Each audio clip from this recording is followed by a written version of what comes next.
everyone, and welcome to Mercy Kill. I'm Skybills, your host, and this is episode 76, Metroid Prime 2 with Kirby Master. A few announcements here on behalf of Games Done Quick before we go underway.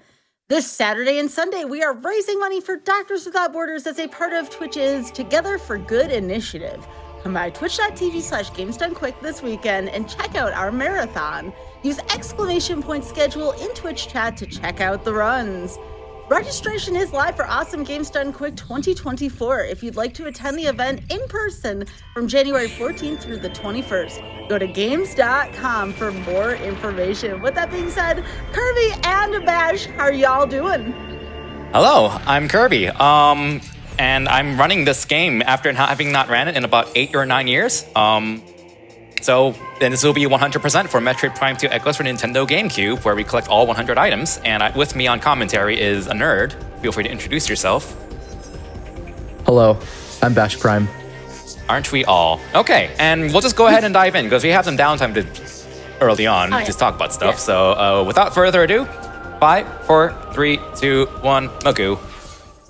Wow, you didn't start from minus 14 point whatever seconds offset? I don't care about that. Wow. No, the correct timing for speedrun attempts is minus 1 seconds, and then you just start at the cutscene skip. All right, so this is the direct sequel to Metroid Prime 1. Samus has kind of got like a distress signal from this planet named Ether, and she's kind of going to go investigate, and that's about the lore that we know right now. So right now we have some of our items already right off the bat that we carry over from Prime 1, so that's kind of nice. And the scan visor is actually really useful because it allows you to get information, but in a speedrun we already don't care about that information. We just want to use it for exploits. Yeah, it's a shame we're going to be losing these pretty soon. Who imagined that happening? Nope, would never happen. Space jump, boost ball, spider ball, grapple beam, power bombs, morph ball bombs, all those goodies. All those goodies sound pretty good. Ooh, you're in inbounds, man. I haven't seen this done in so long. I've never actually learned out of bounds for this, because like it was found like right after I stopped running the game. Yeah, this is super old school. So I think in 2016 there was an alternative, a better alternative. So the replacement, I should say, to the out of bounds point where you go out of bounds for item loss skip, and you do the same thing for 100%, but you're basically doing it to get to Dark Samus as quickly as possible. I think I'm not sure what the RTA time save is, but I think it's about 10 seconds of in-game time save. Yeah, but I don't know that method because it was found after I speedrun this game, so I'm just gonna do what I normally do. So yeah, this game, unfortunately, you lose your items because you get literally mugged, which is in my opinion, a better explanation than a random electrical shock. Yeah. Thank you, Hive Chamber B missile expansion. Yep, so now we are entering this portal that Samus, because she's brave, is gonna check out, and she realizes it kind of sucks because it sucks her energy, and she will literally get robbed by a bazillion warrioring, which are kind of the enemy entities of the game. And now we just lost all our items. The truth is, the game's been rigged from the start. Game's been rigged from the start. Yep, there we go, we just got mugged. I'm sorry, I've been playing Fallout New Vegas. All right, so yeah, in any percent, you can actually just outright skip this, but 100%, there's an item right here that doesn't spawn until after you enter this room for the first time. So like in 100% items, there's no way to actually skip losing your items without permanently losing out on that item.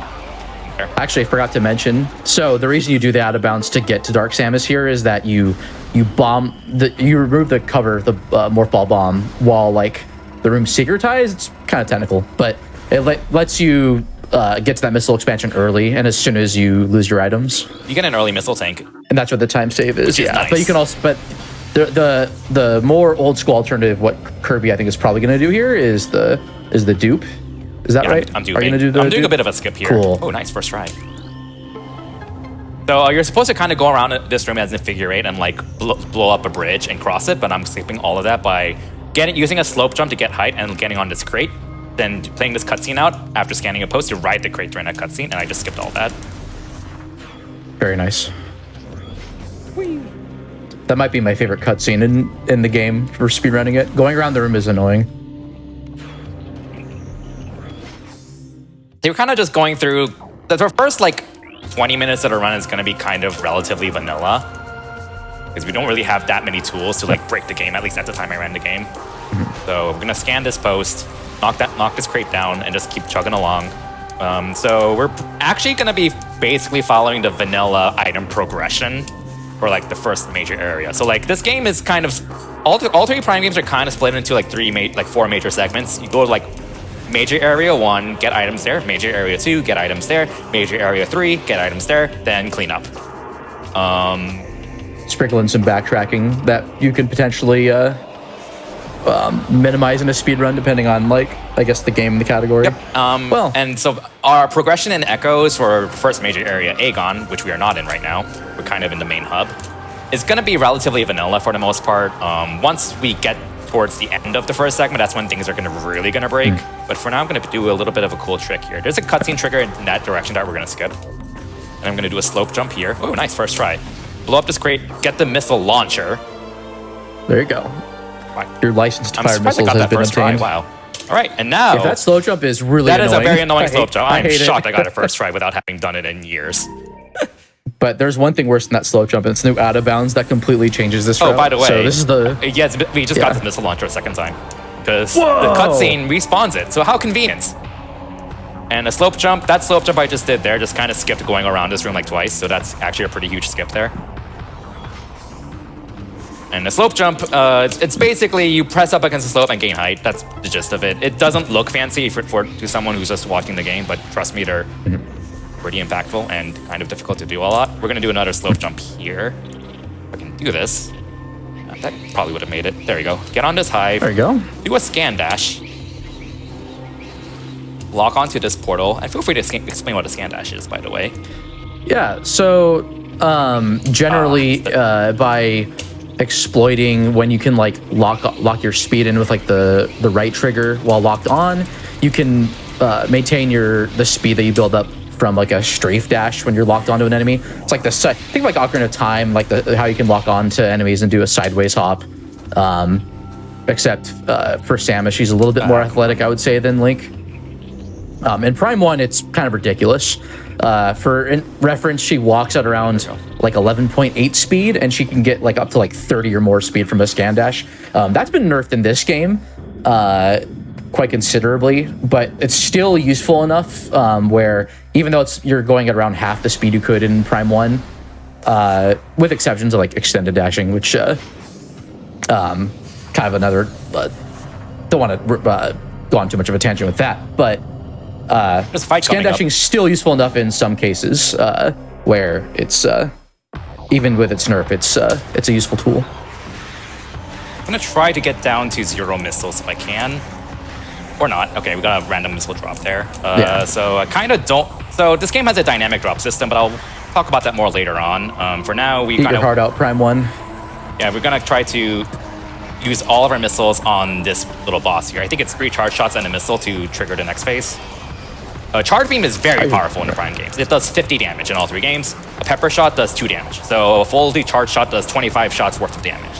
And a missile is 30 damage, which is still pretty powerful. And the best way to deal with DPS in general is to alternate between charge beam and missiles, at least with the tools we have. So that's exactly what I'm doing. Yeah. Later on, you'll get a new beam that actually the single shot's going to have a lot of DPS on some enemies. Yeah, and Prime 1 has a trick that lets you shoot missiles rapidly, called rapid fire missiles. We do not have that trick here, so that is not an option, but we're still doing pretty fast damage overall. So we got a very useful item called the energy transfer module, and the general plot of this game is that there are, as I mentioned, this game is split into 3 major areas with the hub, and we're basically supposed to go to each of the major areas, get the temple energy, then return it. To get the temple energy, we have to, for each area, we have to collect 3 keys, then beat the temple boss, get the energy, and return it. And we have to do that for each major area. And the energy transfer module is, lore-wise, what is supposed to let you do that. In reality, it does literally nothing. So it is literally useless. And it's a meme item in randomized. It plays a cutscene, true. It does play a cutscene.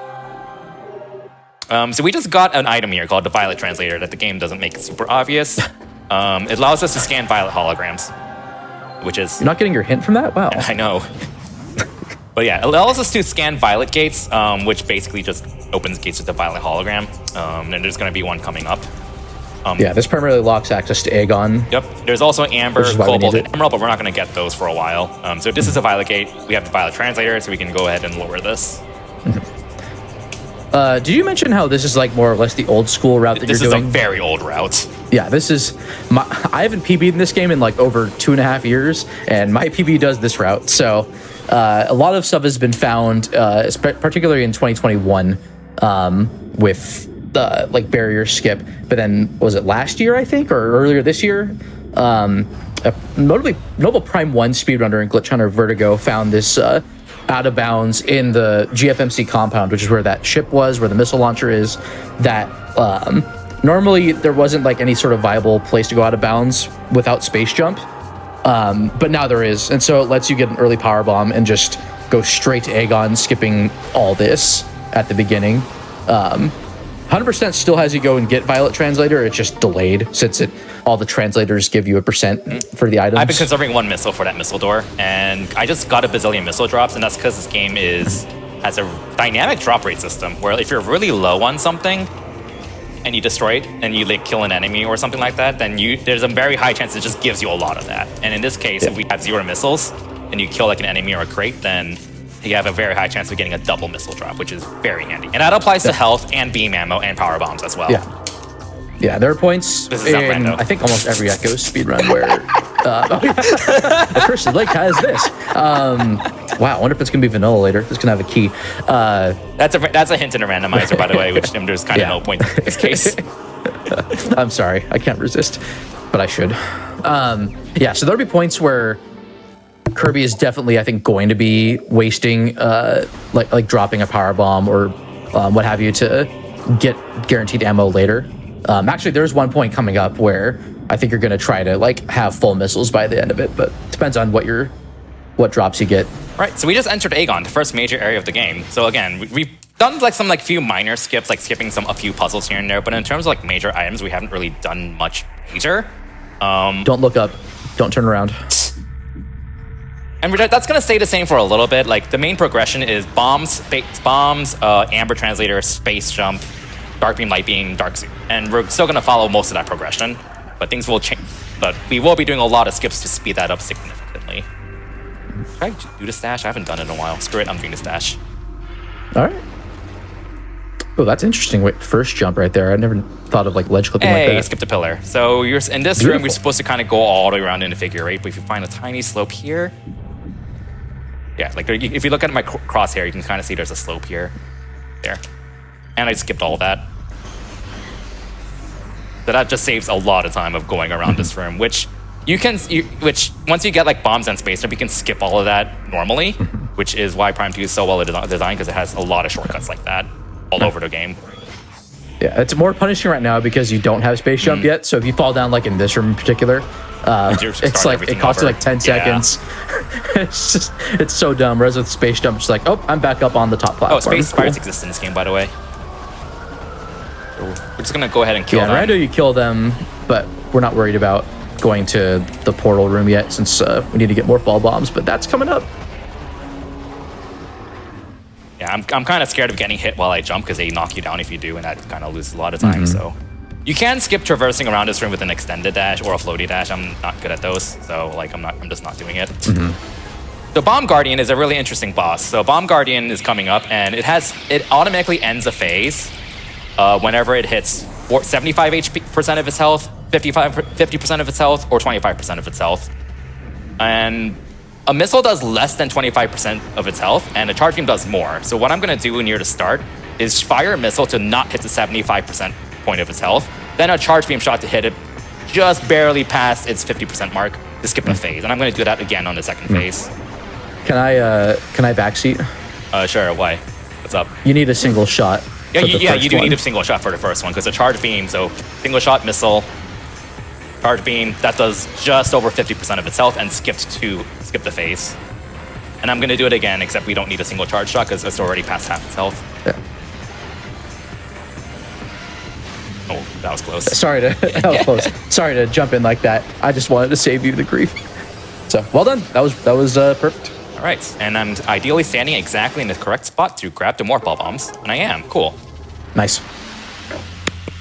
Excellent. So again, I'm so bad at that. Yeah. I'm basically following normal progression. I'm gonna go get the Amber Translator. This is basically the game saying, oh, you need to go get the 3 Aegon keys to access Aegon Temple, and that's exactly what we're gonna do. Except like 2 hours later, we're not gonna get any of them for the first. We're not gonna get any of them until cleanup, basically. But we are gonna follow the general progression. We're gonna go get Amber Translator. We are gonna get Space Jump, and we're gonna get Dark and Light Beam. So here's Amber Translator. Yeah, you'll be visiting this room like one more time. Quite a bit later in the run, I think. Or actually, no, do you? Or, I do. No. You just come in from Sankai. I think I warp in Oh, no, here. you come in from Torvis. I think I warp in I think here you're still coming from Torvis. during cleanup, though.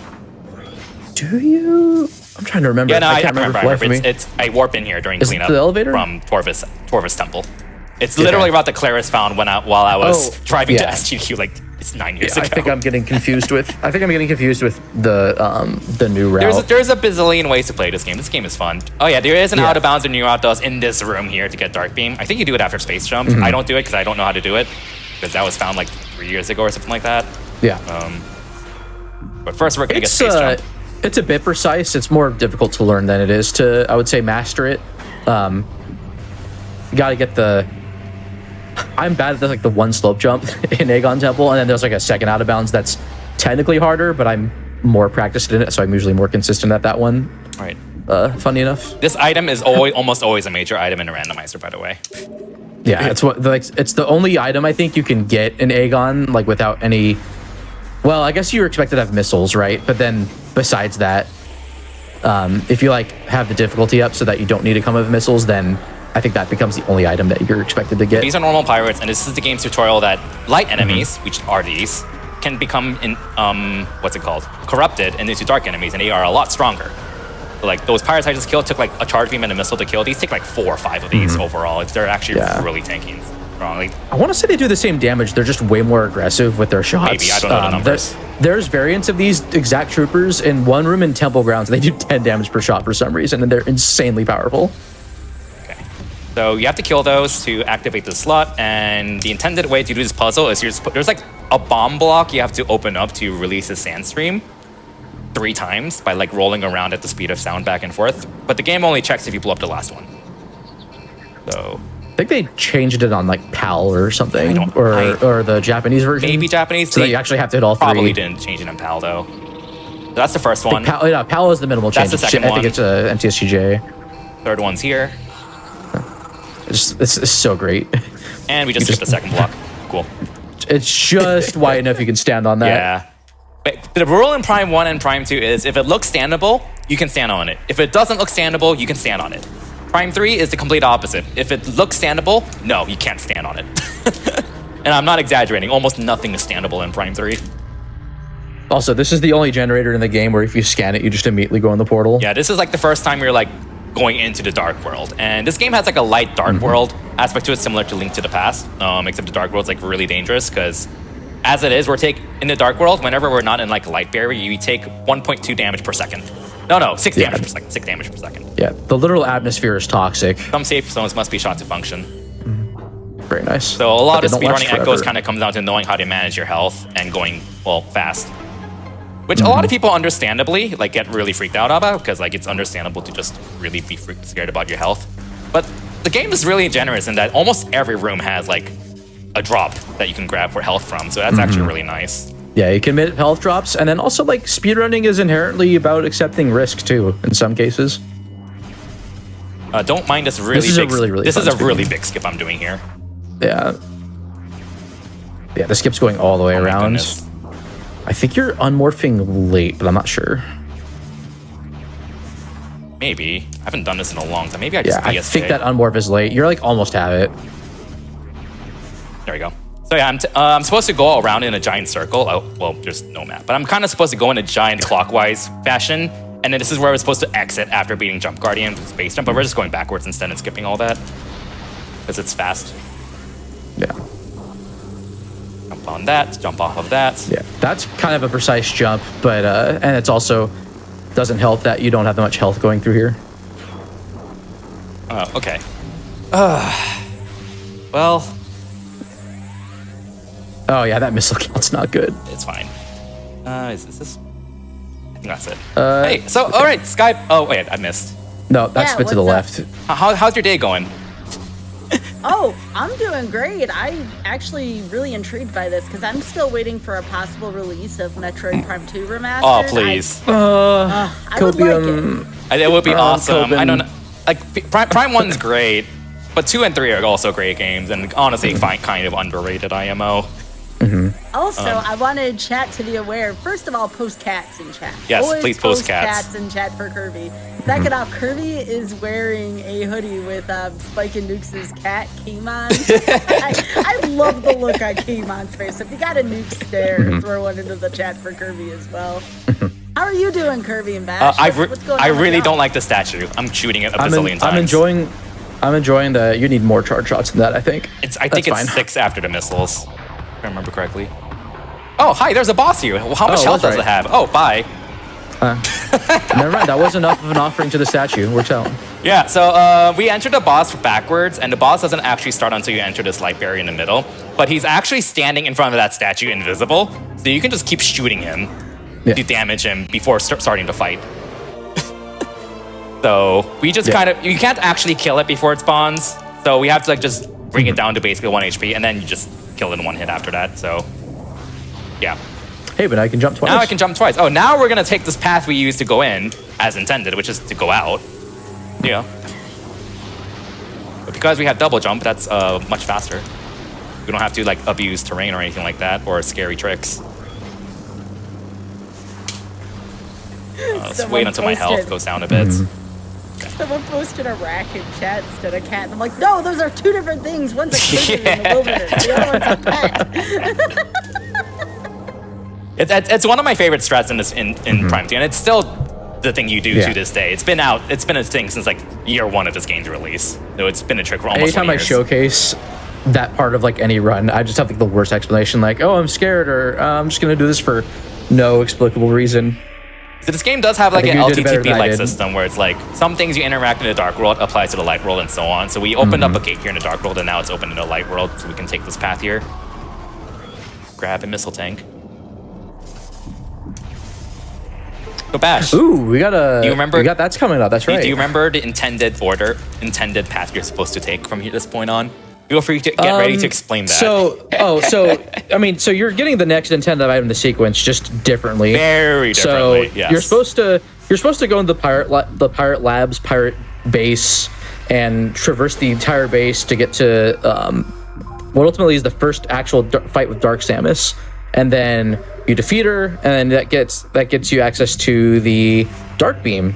So we're still getting Dark Beam, but we're gonna we're more of like a friend versus foe in terms of our approach here. So this is our best friend Robert. There might be a little bit of sandworm. flickering coming up as an FYI. It won't be much, but just in case something goes wrong.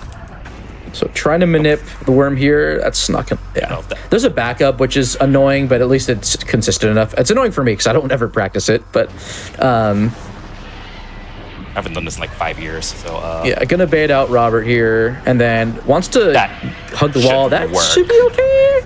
all right. Oh yeah, look at that, Yeets. beautiful.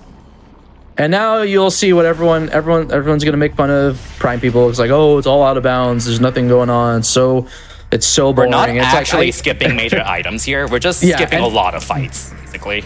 Yeah, but out of bounds actually is pretty heavily. What's the word? Like Complex. You're basic. The physics are so choreographed. different that it's Yes. You're basically playing a different game. Also, out of bounds is so powerful in Prime 2 that it's worth it to go for in a lot of senses. But there's a lot of risk that's tied to it too that you may not exactly be aware of. Load So that room. it's very easy to fall down rooms. To be able to get a jump back if you fall down to the bottom of like a room's box. I don't know if you want to talk loaded. about that. It's I didn't. pretty technical. Oh yeah, There you feel go. free to talk about it because I need to focus here. I think the ether box is here. Yep. My right, energy so has tank, anyone ever come back. Anyways, Anyone ever seen like the that meme on YouTube with like the kid playing the trumpet towards like his sister or something, and you see a little dotted like a boundary around him? Well, all the rooms in this game basically have that kind of bounding box like in Photoshop, except in 3D. Whenever you're inside this box, you're subject to the game's normal physics. You're subject to gravity, you can fall down, but you can also jump. But when you're outside the box, you as long as you're not morphed, you will not fall down, but you cannot jump either. And so you can abuse this by going in and out of the rooms, bounding boxes. Right now, I'm outside the box right now, and I'm going to try to walk in the box. And this jump right there is a 3-frame window, and it's invisible too. Yeah. Samus has 3 coyote frames whenever she walks off of a ledge, and so we get to abuse this to high heaven. I think I need to open this with maybe a stand. And don't worry if that still makes no sense, because this is really hard to explain. No one understands out of bounds until you do it. Don't feel bad about it. Now there's a lot of resources for how to like learn this nowadays. Back when I learned it, I had to have like Clara step me through like every single step for like 5 hours, because like there were no resources on how this worked. But in short, Out of Bounds has like a very defined set of rules that makes it work the way it does. But there's still a lot of risk, because you can't just stand or walk everywhere you want to. You have to keep in mind, at least especially in Prime 1, where like loading triggers are that let you unload the previous room and load the next room, because the GameCube is a whopping, was it like 16 megabytes of memory? A big fight skip right here. This is a huge fight we're skipping right Kirby's here. walking through,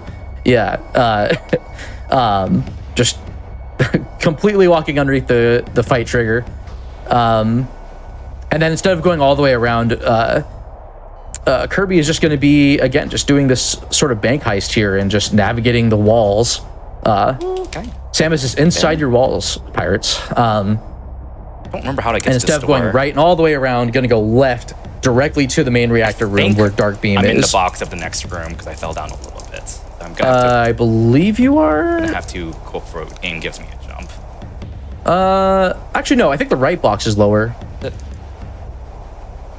Maybe not. I don't remember. Yeah, there you go. Okay, it is lower. Okay, so I just need to like try to get on that door. I don't remember how to get on it though. You want to back up a little bit, and you'll be outside the box of the other room. And we just try to ether jump to it, I guess. Oh, there's a top door as well. I think I used that. Yeah, the top door is what I go for in Hundo. That makes a lot more sense, because I was like, I swear this is a lot easier than it used to be. Like it should be. I shouldn't be hitting all this collision. Miguel's in chat saying use the top door. Use the top door. Shouts to Mr. Miguel, world record holder of this category, as well as just a whole bunch of Prime 2 stuff. Miguel's going to be running this category at HDQ, FYI. So highly recommend checking that out. Yes, see a fully updated route. Is a very different, very cool route. A lot of cool tricks you're going to see. Oh, I recommend it. Okay, the ether box is lower in the next room. That's why it was taking forever. Yeah. Okay. So all of those jumps again are a 3-frame window I'm doing. And I'm got like 5 in a row, so that's cool. Okay. So I basically just need to like go to door because like I need to load the next room. Oh crap. That's okay. You can just ether jump here. Yep, there we go. Okay, there's ether. And like, because you can't just go walk wherever you want to, basically. You have to like make the next room load, and then you have to make the game think you're in that room, which is what we call transitioning. You're high enough, because you can, oh, that works too. Guess that works, yeah. Maybe? I can hold off if you want. Get on the door. You're experienced enough. You're way more experienced in this game than even I am. Get on the door. Get on the door. There we go. Okay. You should definitely hold the right trigger. Oh, totally. Yeah, there's items here. Yeah, there's an item here that we're getting because it's convenient. The new route does this totally differently. You come back for this and clean up much later in the run in the new route. Yeah, but like it requires a quick morphle puzzle, but like since we're out of bounds, you might as well just get it now while it's easy. So like it's convenient. I came up with this route, by the way. So Kirby, that sound effect you made was so amazing. I loved it. What? Uh-oh. Is that a problem? That won't be a problem until later. Is it gate locked? You walked back too much and hit the cutscene, so that blast shield's going to be there later. Yeah, I'll just open it then. What do you do in that case? When you're so when you'll be coming through here like in a little bit anyways on the way to Dark Beam, so you can just lower the blast shield. I think it's loading. I hear my Wii. There we go.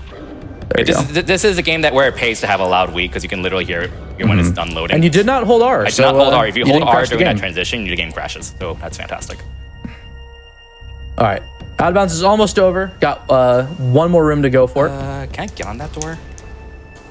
Oh, there we go. So yeah. By the way, this area is kind of like a giant circle, and because like you see a blue door like on the right side, you're supposed to go through that door and kind of go around in a counterclockwise fashion. and then reached this room, we just literally skipped all that and went backwards.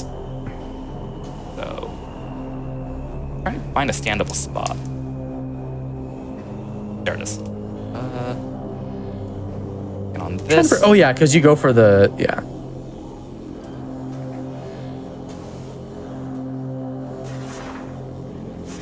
Okay. All right. Nice. Dark beam. Well done. That was even with those mishaps. That was still a lot faster than getting it normally. Yeah, I think if you like do a scan dash ideally off the door, and then you make it to the room faster, but like before. Yeah, that's it loads. been known. I think it's marginal. That's been known. I think I just chose not to do it because I was bad at it.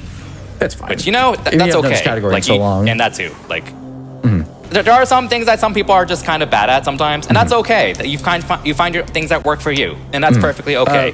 When this cutscene happens, take the detour to the missile door. Gotcha. And then do the transition to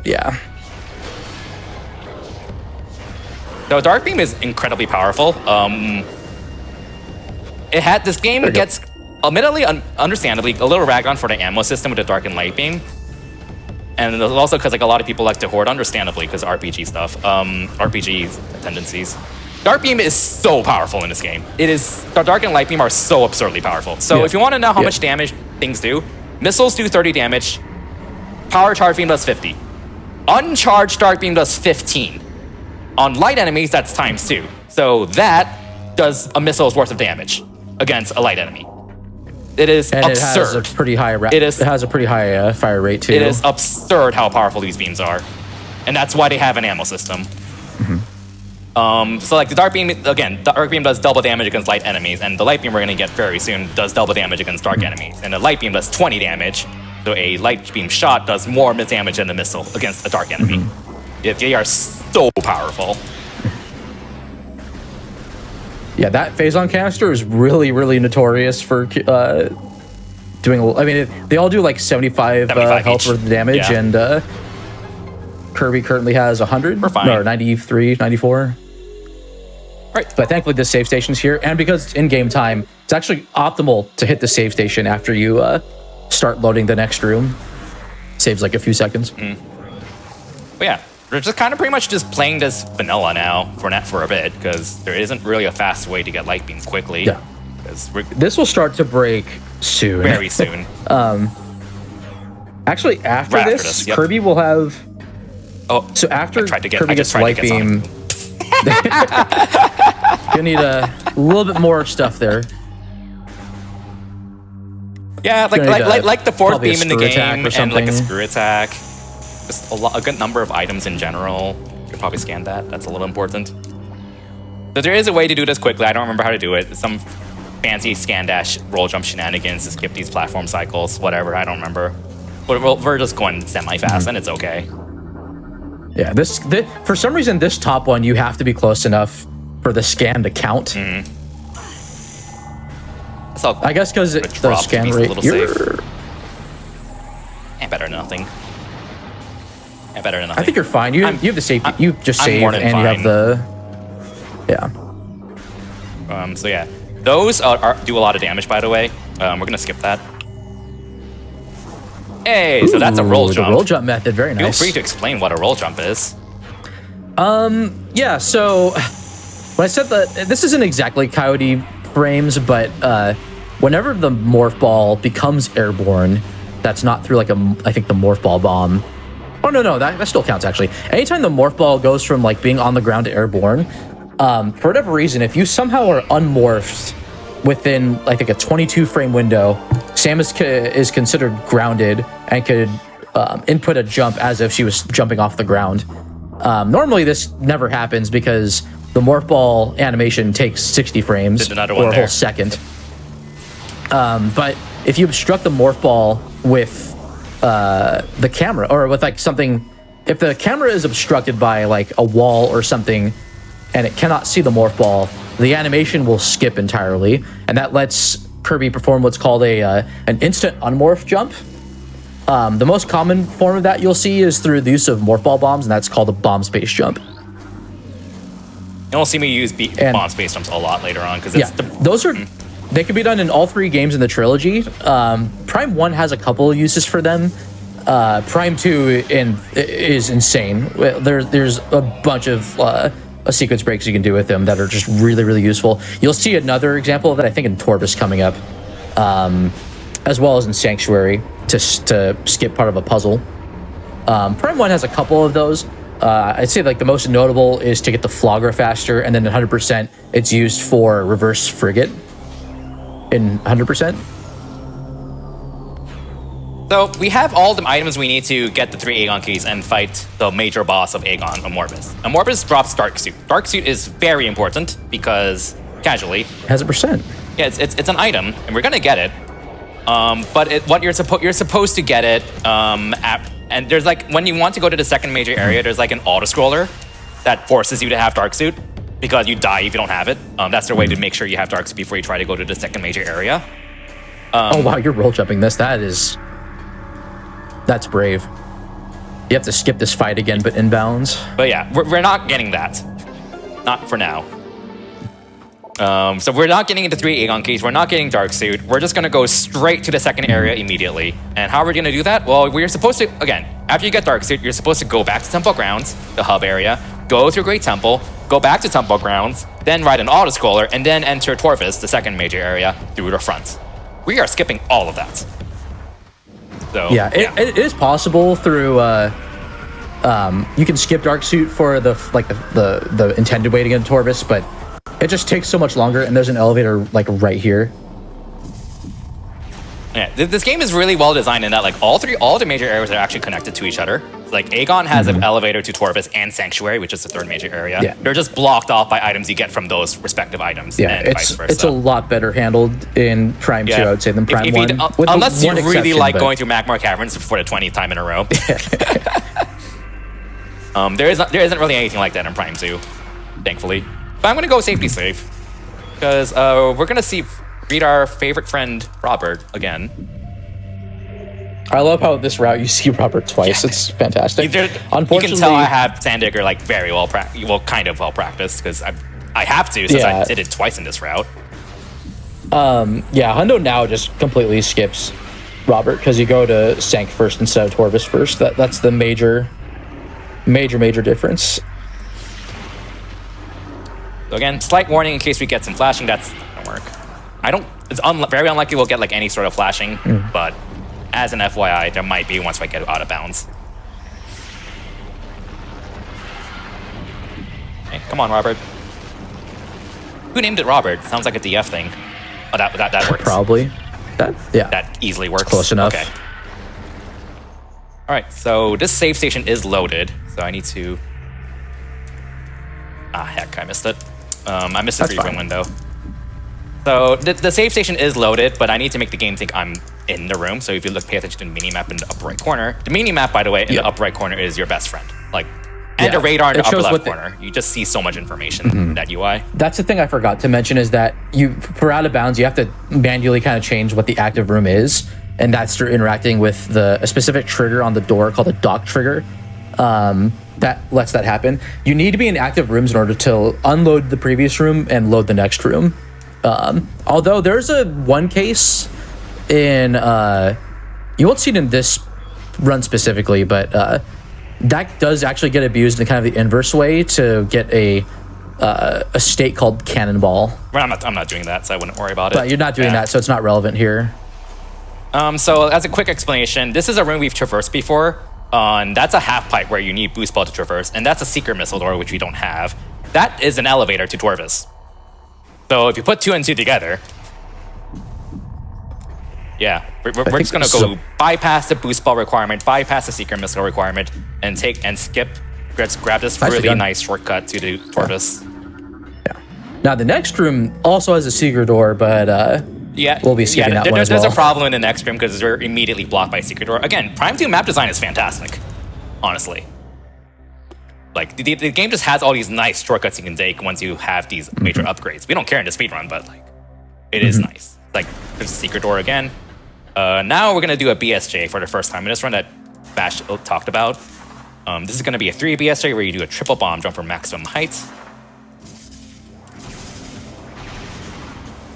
Yeah, triple BSJs are probably the most common ones you see in the run. Or no, I guess there's some singles that are more common, or overall they're more common, I think. But I don't remember where this. Oh, there it is. yeah, you can also do those two in front of you. That's what I usually go for, but this is up to preference. That is a pretty tricky jump. There is so much going on in that jump that you cannot see. There's an invisible floor to jump around, and it's there's a whole bunch complicated. Yeah, this room is a huge amount of collision that like sort of intersects with the elevator room, and you have to go around it, and it's just that's annoying. Oh, you saved it. I can't believe so. Kirby, we didn't get a chance to do the pre-interview, but when was the last time you actually ran this game? Just with all these tricks you're doing, I want the audience to gain a perspective of you doing these out-of-bounds tricks fairly rusty. Look at speedrun.com. That bomb jump's I think it's about 8 years. Wow, that's crazy. It sounded like you said 80 for a second. I'm like, well, wait. Metroid Prime 2. It's never got a remaster. Yeah, so I'll take a quick moment to explain some things. So like we went out of bounds, we bypassed the secret door, and we can't just go into this room and like warp into this room by triggering a fight. And that is what we kind of want to do. But instead we're going to make a bit of a detour because there's a second reason we want to go out of bounds besides skipping the secret door. And you'll soon see what that is. Do I need transitioned?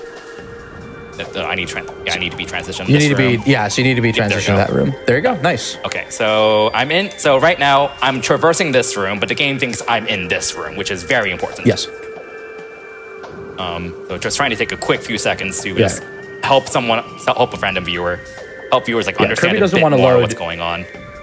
Yeah, Kirby wants to stay in the Aether here and doesn't want to load any of these other adjacent rooms. So if you look this. at the minimap, you can kind of see there's like a half pipe that I'm near, right? Like near the light door. That half pipe is blocked off by powerbomb walls, so you can't access this half pipe normally. And there isn't an item in there that I'm gonna get from out of bounds. If I can do this ether jump. It's like a little tunnel. Yeah, it's a tunnel. And we're on the tunnel. Oh, powerbomb! Nice. Cool. That's like a near end game item we just got. Cool. All right, you do not need the main powerbomb, unlike in Dread, to use them. On a standable spot. There it is. Okay. So yeah, now I'm not making fun of Dread. Dread's a great game. Dread's awesome. It is. I don't mind the fact that you kind of need the main powerbombs for a lot of stuff. You probably kind of realize that like, oh, we kind of just want to make sure people don't break the game too hard. So this will skip a whole lot of backtracking by getting this powerbomb early. Yeah, powerbombs are it's gonna make 100% a lot cleaner to clean up. We got like a late game item that we're supposed to get after the third area as our first item in the second area. Yeah, and you're going back to the temple right now anyway, so you want this to still be the active room so that the temple itself will load. I just need to get into Torva's temple before it finishes loading, which I should. Yeah, you should be past this door and you're fine. It's a really big room, so I have a lot of leeway. All right, nice. Guy Bills, wait, what? How powerful do you think? So, do you want to see how powerful the light and dark beam are in this game? Yeah, that's all right. The thing in Metroid Prime 1, so show me.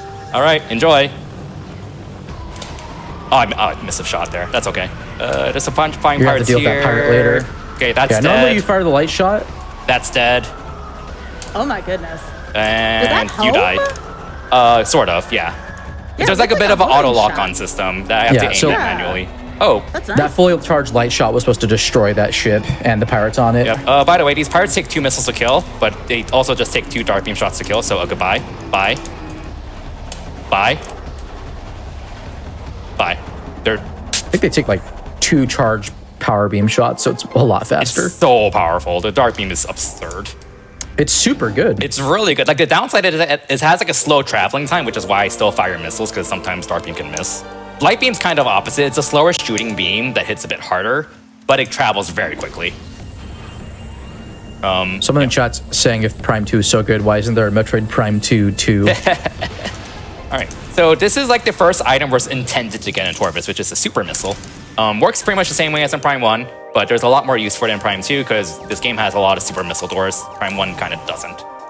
Then there's gonna be a lot of green doors we need to break through. And then we're gonna go get the next intended item as well. Emerald Translator, shocker, it opens up Emerald Translator gates. And since we're up here anyways, we might as well grab it. These those scan points are those hologram scans are really, really weird if you do any thing in like these regions out of order. Yeah, you have to scan them like 2 or 3 times. I think in 100%, you have to scan it like 3 times. So it's insane. The intended order is going to be really So okay, the intended order is after we get Emerald Translator, we need to do a lot of shenanigans in Upper Torvus. We just skipped all of that, by the way. Get Boost Ball, then backtrack to Torvus, backtrack to the hub, get Secret Missiles, come back to Lower Torvus, get 2 items there, come back to Upper Torvus, and fight and get the 3 keys. We're gonna skip all of that right now. We're just gonna go straight to Lower Torvus and skip like the first 2 steps. So we're not supposed to be able to do anything in Lower Torvus, which is this lower half of it, until we have Boost Ball and Secret Missiles. We don't have either of those, but we're still gonna do stuff down there just to cut out a lot of backtracking. Yeah. There's one particular reason that you really want to go in Lower Torvus first, and that's for a temple key. That's just really out of the way. And it's faster to always get this key first and then clean up in Upper Torvus. Because the intended route is basically go in Upper Torvus, get Boost and a key, then come down here, get a key, then go back up. And that's just really slow. It's any percent actually, and then the new 100% route really optimizes. So in 100%, you're in Sank at this point. And then once you enter Torvus, you actually come in from Sanctuary and are just in Lower Torvus. And you're not really supposed to be able to get to Upper Torvus. This doesn't look game breaking, but this right here is probably more game breaking, almost more game breaking than any out of bounds you just saw so far. Yeah. By the way, I just skipped like 5 minutes of puzzles. Yeah, this is like the pirate base where you have to go like all around. This is more game breaking. The slower section. This is way more game breaking. So like again, we're supposed to we're supposed to kind of go around Lower Torvus like 3 times, do a bunch of puzzles, which requires Boost Ball and Secret Missiles, and then come out from these doors to scan these posts from the other side. We are skipping literally all of that, and this is a very old trick. Yeah, there's a ring that goes around this room of just a bunch of other rooms, and we're skipping all of that to go straight to gravity boost. I cannot, like, this looks like a normal gameplay. No, I cannot emphasize how game-breaking these dashes are, which we didn't explain. This is an underwater dash. That's frame perfect too, by the way. That's a frame perfect trick where if you hold L and R and then jump while moving forward. Hold L, just get a burst of speed. Press B and R in the same frame, and you just get a lot of speed underwater. Yeah. And then there's another alternative. You have screw attack called air underwater, which is also frame perfect. But we don't have screw attack, so it's not relevant for this. But it is. It is. In fast. the new 100% route, you would have this, and you would do air underwater. Okay. So now we're getting. So yeah, we just kind of skipped all the Secret Missile and the Boost Ball requirements, and we're gonna go straight down here, skip a bunch of puzzles, and get Gravity Boost, which is basically Gravity Suit but better, because it gives you a 3rd really big jump in water. And after you get this, you're supposed to fight a boss that nobody likes, and it is so random, so fickle. The hitboxes are so blah that we literally recommend people in the randomizer Discord to learn how to skip it. Like, it is easier to skip it than fight this boss. Like, the hitbox is in its mouth and doesn't always open its mouth. It's super annoying. Yes. So Kirby's going to do this instead. Yeah, we don't like Alpha Block. He's really rude. So, bye. Have a BSJ. Another one of these instant... Yeah, and another one of these instant unmorph jumps of the bombs or bomb space jump. Blog's your uncle. Right, see ya. We're never gonna see it again. It doesn't drop an item either. That's the best part. So like, can we get some blog champs in the chat? Thank you. Right, so we're dipping in here really quickly to get a key, and like you're supposed to get this key after Gravity Boost. And then you're supposed to realize casually that, oh, I can't do anything else in this room, but you get teased because there are 2 doors on both sides of this room that you can't go through. Except we have power bombs, so it's okay. We're just gonna break through them because we have power bombs. Yeah, really, really broken to get power bombs early in this game at all, and we have one now. So, but now this section of Torvus doesn't really have much in the way of safe zones, and so.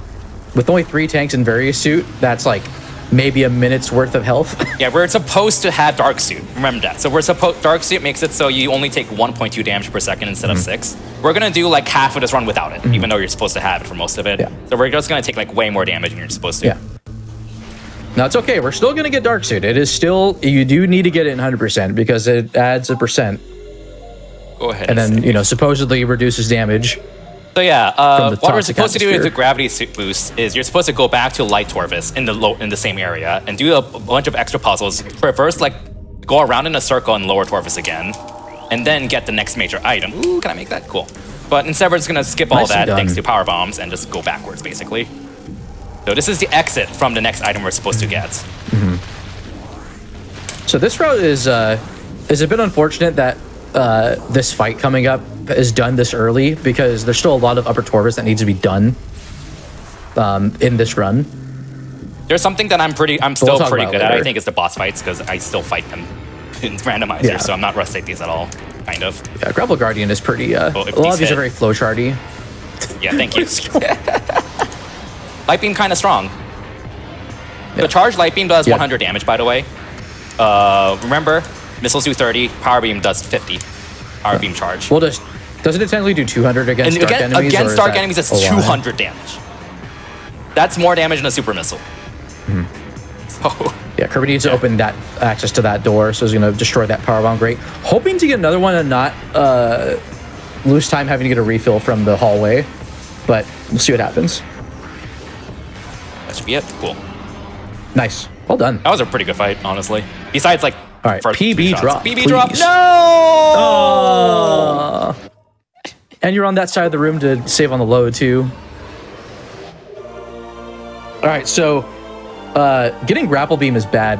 You may not think it's bad, but it's bad. I'm gonna just foreshadow instead of actually Yeah, explain we'll it. talk about it when it pops up. Don't worry about it. But Yeah, there are we don't have to worry about it right now. there's a reason why you want in like the current route we kind of want to delay it as much as possible. Yeah, so because Kirby is out of power bombs, like the first drop is almost always gonna be. It's like what 80% if you have no ammo for something, and then it's believe like it's 80% 70. for an ultra. I believe it's 70. If you had zero power bombs, Or, things have like or a 75. Hey, 70 to 80, I don't remember off the top of my head. It's around a 70 to 80% chance that like whatever you're low Yeah. on, the game will give you. Yeah. So like again, zero power Kaizo bomb. Ironman runners know 80% very well. Yeah. Love that hydro pump. You mean like 0%? Yeah. But yeah. What's worse, 80% hydro pump to hit, or 5% from like mud shot to miss, or icy wind to miss? Oh, Icy Wind is speed, right? If I remember properly. I think it's 95% Icy Wind has accurate. 95 accuracy and lower. and I think it's guaranteed to lower enemy speed. Well, Pokemon. my winning Kaizo Ironman did have Icy Wind on it. And I will tell you, it was pretty reliable. It wasn't too bad. Probability I was is the thing. playing, I mean, I speed on Fire Emblem, so like I probably have a pretty good Yeah. grasp on probability. I do a lot of like full Adam Rando and Pokemon Crystal with some friends of mine. Shout out to Baja Blood, another like Metroid Prime Rando legend. Baja, if you're here, you're a nerd. Bye. Missed Icy Wind like 5 times in a row. That's gonna during- happen. Like during a run. that's so unlucky. But like, if you play the Yeah. game a lot, that's bound to happen eventually. Was there like Feels bad, reduced though. accuracy involved or something? No, I don't know. I asked if there was a drop and there wasn't. That is That is unlucky. that is out there. That is very unlikely. But yeah, I mean it's still technically possible. Yeah. Oh, So- if you're talking to a Fire Emblem speedrunner, so like none of this is surprising to me. I have seen worse. So funny enough, there's a grapple delay version of this route and where Grapple Guardian is done like one of the last things grapple is like one of the last things you get in Torvis. I would like to just really quickly point like out during that cleanup. portal is the portal you're supposed to take to get to Grapple Guardian, but we just used it to get out. Anyways, keep going. Yeah. What was I saying? And then in the current route, you would not get grapple beam until you are basically done getting everything in Torvis, like hour something in, hour 40 in. This is not randomizer. Maybe by my standards, but no, it's not rando. I keep scanning those because they give hints in randomizer. I do. But yeah, so we are like we haven't really done many out of bounds shenanigans, but we have like completely broken the sequence of Torvis to make things as efficient as possible. We are done with lower Torvis for now. We're gonna have to come back during cleanup, but we're basically Are you safety saving? yeah, I might as well. I've basically done like everything I wanted to on my first trip to lower Torvis, getting a few items on the way that are convenient, and then I'm not gonna come back here until cleanup. Yeah. Sorry, I think there is a potential crash risk in a room coming up. There is. Because you have grapple. That's the safety save. Yeah, it's like it's convenient enough. It's like might as well. Thank you for being so so receptive to anything I've been saying. I've been trying not to be too handholdy. Okay. So now we're gonna go get Boost Ball kind of the intended way. Kind of the intended way. It's close enough. It's close enough. It counts. Yeah, like we're counts. basically traversing like the exact path you're supposed to take now to get boost ball. We're just doing it later, basically. Is this like 80% the intended way or 95% the intended way? This is basically what we're supposed to do first. But then we just kind of did the thing we're supposed to do like third first, and then now we're doing the thing we're supposed to do. You're supposed to stay first. up here, Gotcha. and then go in the submerged like subterranean. We're basically section skipping later. a bunch of back and forths, basically. Which is why I like 100% routing a lot in general. It's just fun to try to be efficient with how Also, you get stuff. a good RNG's been nice so far. So I don't know if I should explain it or if you want to explain it later. Let's just say Yeah, it's not explain going to now. happen. It's not going to happen. It's not going to happen. Oh yeah, I believe it's not going to happen. There's a tank there. We're going to get it later in cleanup. You might be noticing a trend. We're going to delay as much as possible for cleanup. Yes. None of these 50% are going to happen. Don't worry. We want to put off as much as possible for cleanup because by the time we do cleanup, we have a lot more tools to get stuff efficiently. Yeah. So we are going around a room where you're kind of supposed to climb around a big tree. We're going to skip half of that with a convenient BSJ. Yeah. If I just go straight to the door instead, it's great. Yeah. Through these I think platforms. that kills a huntering. Also, huntering are in this room and they're annoying. They're like the elite ing that that you All right, face in the game. skipped half the room. Cool. God, I used to be so bad at like not just BSJs, but that specific I BSJ. think when I first learned this category, I think I based it off of Claris's really old run, like 156 in-game time, and she did like a really difficult scan dash. I don't know how difficult it is, wow. but like I could never do it, and I just used this BSJ as an alternative, which is obedient speedrunning. You do what works for you. Sometimes it might be better, sometimes it might be slower, but like ultimately it's what works for you, really. So I'm bad at that dash, so I'm just gonna do something that works for me. And that is okay. Might be a slightly different story. I didn't even know that was even a thing. I just always BSJ'd there. Oh, so close. Almost got it. I've made it all the way across before. It's really funny. All right. So Boost Guardian is a very notorious boss for a lot of casuals, for good reason. Hardest boss in the game. Easily the hardest boss in the game. Yeah, well, I think So Alpha hard. Block's worse, but Boost Guardian like definitely is a huge, what's it called? Difficulty jump, because there aren't any safe zones, and he just does so much Hope damage. you got 5 E-tanks. Yeah, hope you have a lot of E-tank and a dark Wait, suit. Kirby, you're Morph, what are you doing? What are you doing? What the heck? All right, bye. Oh my goodness. That's what I normally do. It works for me all the Legend. time. I think most people do this differently, but it's like, oh, I just morph first, wait for it to swipe, and then power bomb, and then it works for me. So yeah. I was just... Thank you, Power Power Bombs. bombs. Early power bombs are funny. Yeah. All right. Turns out if you take a chainsaw into this room, it's pretty effective. Yeah, turns out it's pretty effective. All right, now we have boost ball, so now we can just go fast. And the nice thing about boost ball in Prime 2 is like they made the half pipes just work a lot better in Prime 2 because they like realized the half pipes don't really lock you in nicely in Prime 1. They did a much better job of it in Prime 2, which is nice. Yeah. Fun fact, in the new 100 route, you have light suit here. Yeah, you had the ultimate suit at this point in 100% later. It's really funny. Dude, we go fast. All right, and we're supposed to kind of go. So I think we're supposed to like go back to the light world, and then like do a bunch of shenanigans to get to Go all the way around. the other side of this gate. But we're gonna skip all that. You might be noticing a trend here that we're just skipping stuff. Yeet. So what Kirby's doing right here to skip over to this side, you can do that in reverse too. It's not relevant in like vanilla speedruns, but it's very useful in randomizer. Yeah, you're not supposed to cross this either, but I'm gonna do a scan dash to skip that. Oh, nice. Bravo pirates. Yeah, so I guess I'll talk about it now, Yeah, go for or it. unless you want to talk about it. There's not much to talk about on Tachika, so yeah.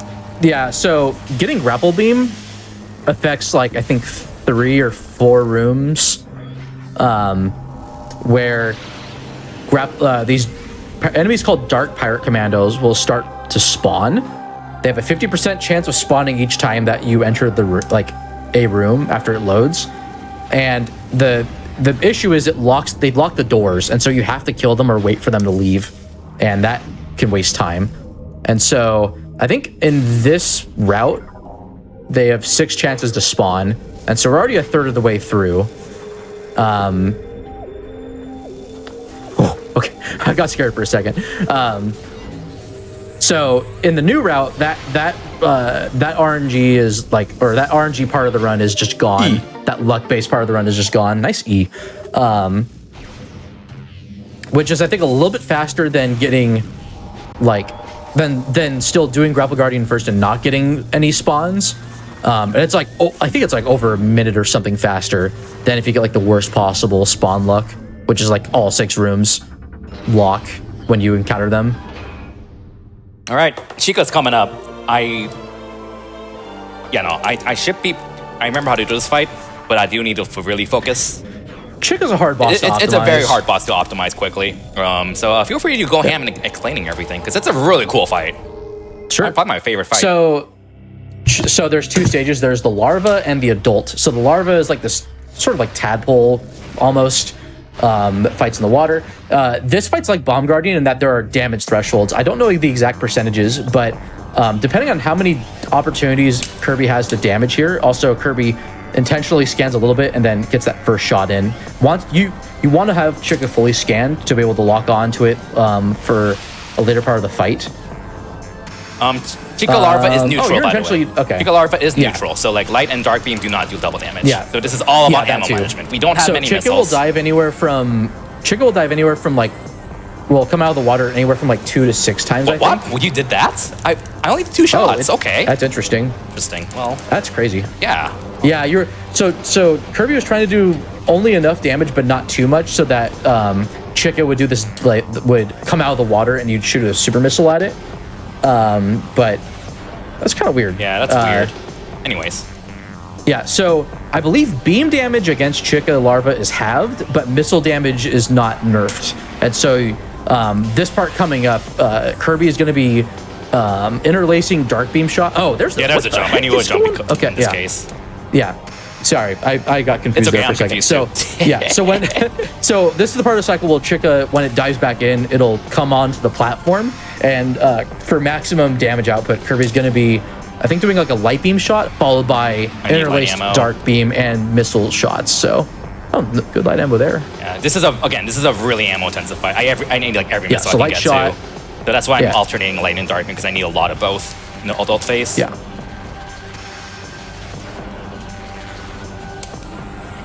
All right, then missiles here, or what the heck? I changed too early. That's fine. It's fine. That still was not too bad, all things considered. This is the hard Chica part. Adult is the hard part. And I don't have Seekers. You're supposed to have Seekers for this fight. You have to stun Chica, and Chica moves very fast, and your beams move slow. Thankfully, you don't have Seekers. That's right. Oh, this is okay. So Kirby's gonna try to. What the heck? Nice miss. You released your lock on, I think, too early. Fine. Yeah, one change from Prime 1 that's actually kind of subtle is that regular missiles and I think super missiles lose their homing if you release your lock on, whereas they don't in Prime 1. Yeah, so 2 missiles here on each wing, and then Kirby's gonna have a dark beam shot charge so that ideally, that's fine. Yeah, it's not the worst thing in the world, so that you can just insta-stun Chica again. In the first part of this fight, you want to stun Chica before it even turns, like that. That's perfect. This is what you want to do 4 times in a row. So then once Chica goes back into its light form later, it's going to take more damage to stun it. So unfortunately, it will always turn around completely before you get to... Yeah. I have enough dark. I should have enough dark ammo for the last part. Now it's dark phase. Yeah, you want to have like 30 something for the next phase. So dark beam. You definitely have enough. Yeah. This is the dark phase. I want to use light beam. Yeah. I should have just enough ammo, barely, for everything to work out. Yep. So. Yeah, you're going on light ammo. Dark ammo is going to be a little tight. That's fine. A little tight, but as long as you don't fire your charge shot too early, you're probably fine. Okay. Nice, good.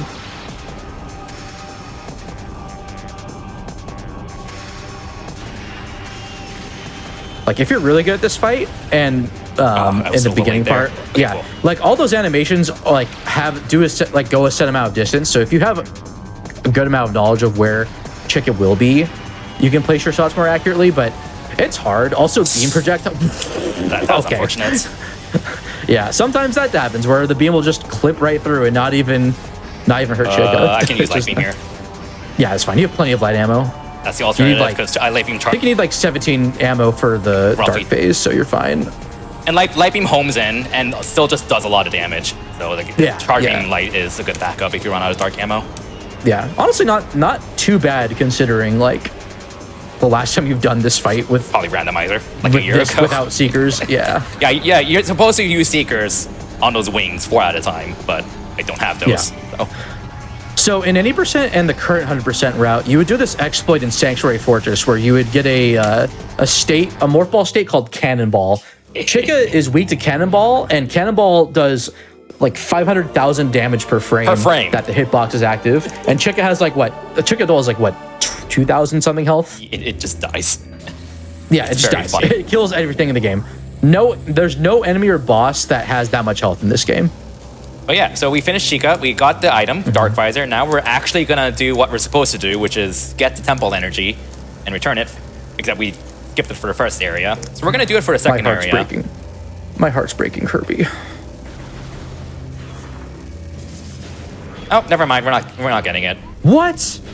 Whoa, you bamboozled me there. Oh my Wow. god. Okay, this is literally the easiest Yeah. skip in the game to do. Yeah. Literally you reload this don't- room and you just skip the Yeah. energy. It is just for like narrative reasons. You don't actually have to collect energy for either. Well, you technically do for Aegon, but that's skipped now 100% as well. The one place that you absolutely have to do it is in Sanctuary because the in-game logic that determines you can get light suit now is based on returning the sank energy. Let's save. Probably should have saved before That's not Chica. happening Oh, just well. yet. But yeah, Dark Visor. Dark Visor is 100% required to beat this game. You cannot unlock the way to the final boss without it. Correct. I guess in short, if I can explain, unless you want to. Go for it really quickly. Sure. Yeah, so this won't be happening just yet, but like Prime 1's Artifact Temple, the Sky Temple Gateway is locked by 9 keys, and they're all blocked by Dark Visor. You have to, this like creature called the Flying Inkash has the key, and you can't even hurt it until you have Dark Visor equipped to even get the key. So Dark Visor is one of those visors that you'll never be able to skip in any Echoes run. Oh hey, look at that wall. Look Unless something gets found. at that wall up there. Oh, that's a nice looking wall. see ya. Oh my goodness. Yeah. The freest way to get out of bounds. I think, There in this is a game slope that jump wall. involved with that. There is a slope jump involved with that. It's not that hard. It's a really easy one. Yeah, This it is that. This out of bounds is just a shortcut. Nothing game breaking. It's just a nice shortcut to skip like 3 rooms, a 3-room detour. Are you going all the way to Path of Roots, or are you? You are. Let's go. Let's go. Good. Cool. Wow, I'm surprised that I was remember perfect. that. So a safer way would just be to ceiling warp in the next room, but going all the way here just is perfect. Also, nice little BS shit here. Just a quick detour, like, and getting back in balance through this room is so convenient. We might as well get this missile tank on the way because it's 100%. I know we forgot this is actually 100%. We should actually get items. We don't have that many items. Yeah. Someone in chat asked like if 100% of the items means 100% of the game, which is if you mean like doing all like the major content, like the bosses and stuff. For the most part, yes. There's one boss that Kirby will not be fighting. We also skipped Alpha Block. One mini boss. Yeah. If the boss doesn't have So an that item, boss it's not required, basically. Yeah. So Kirby will just pass that room later and be like, "Take care," and then. Oh, it's our first time in Goes Torvus away. Bog. Welcome to Torvus Bog. Whoa! Yeah, this is when you're supposed to Crazy. enter. The first time you're supposed to enter.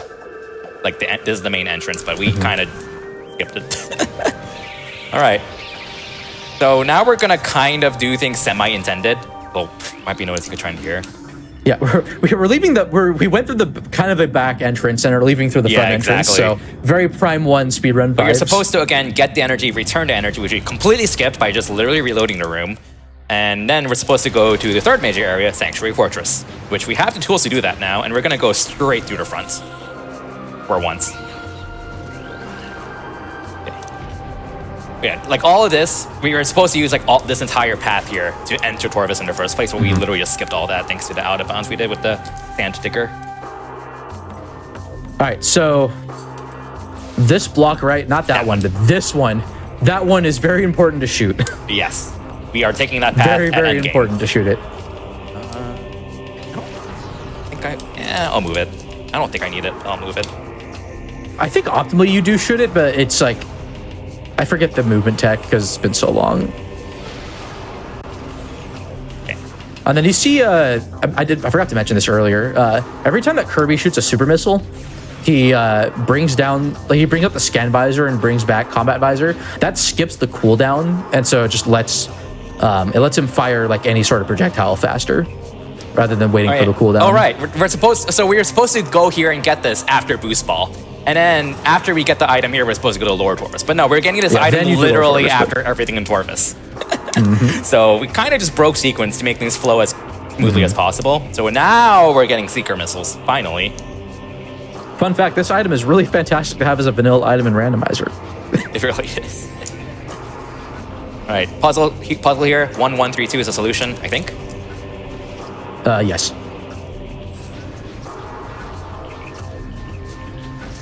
Right, so what do Seeker missiles do? They let you fire 5 missiles at a time, which is typically required for breaking the purple doors with the 5 locks. There are ways to skip it, but I'm not going to do it because I don't know how to do it. You're supposed to have it for Chica as well, but we didn't have it. That's okay. Pretty cool item, kind of underused, I feel like. They brought it back in Corruption and Dread. Dread, they're called Storm Missiles, and they're actually really cool in Dread and actually pretty useful there. But for combat. Yeah, Seeker missiles are cool because they home in on their target, and then the best part is they sometimes don't home in on their target. They sometimes just don't do what you want them to do. They actually do a pretty huge amount of damage in Dread, though. Well, Storm Missiles in Dread, but yeah. Yeah. I think it's like... Yeah, in this game, it's just the usual 30 missiles, but then you have 5 of them, so it does 150 damage. You can lock multiple missiles onto one target in this game in Corruption. But for reference, a super does 180, yeah. Yeah, supers are a little bit more economical. And better and faster. Yeah, there's better, yeah. They're just and better. Stronger, too. The advantage it's the first charge combo. The advantage of Seeker missiles is like Metroid the Prime 2. It's like the fact that you can target different enemies, I guess, which is cool. Oh yeah, there's a mini boss here, by the way. Wait, it's a dark enemy. You're firing dark beam. What? Oh. It's not gonna do as much damage. Oh, okay. Yeah, so dark beam kind of has an ice beam like property where charged dark beam shots can freeze enemies even if they're dark. And on some enemies, you can shatter them with missiles, like in Prime 1 with ice beam and missiles. So that's literally what we just did.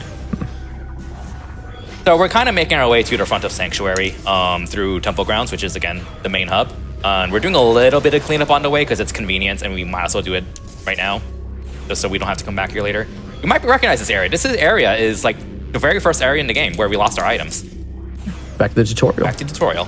And this missile here, again, is the reason why we cannot do item loss skip in 100% because it does not spawn until after you enter this room.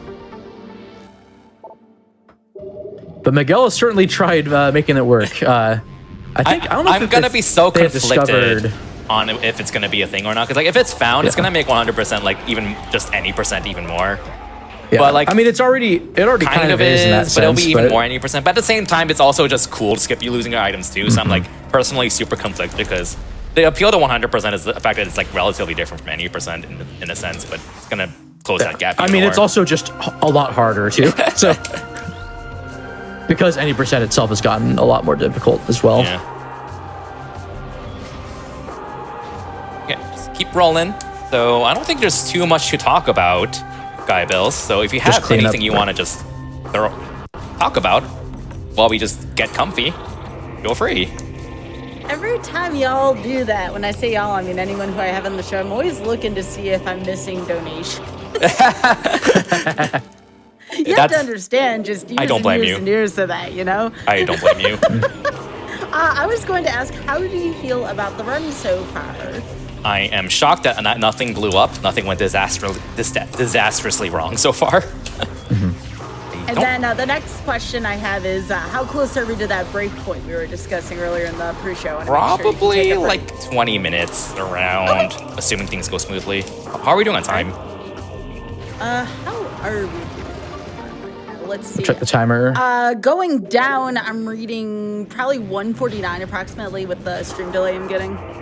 You're an hour 10 in. Okay, yeah, so probably like another 20 minutes then. You take a short break. Yeah.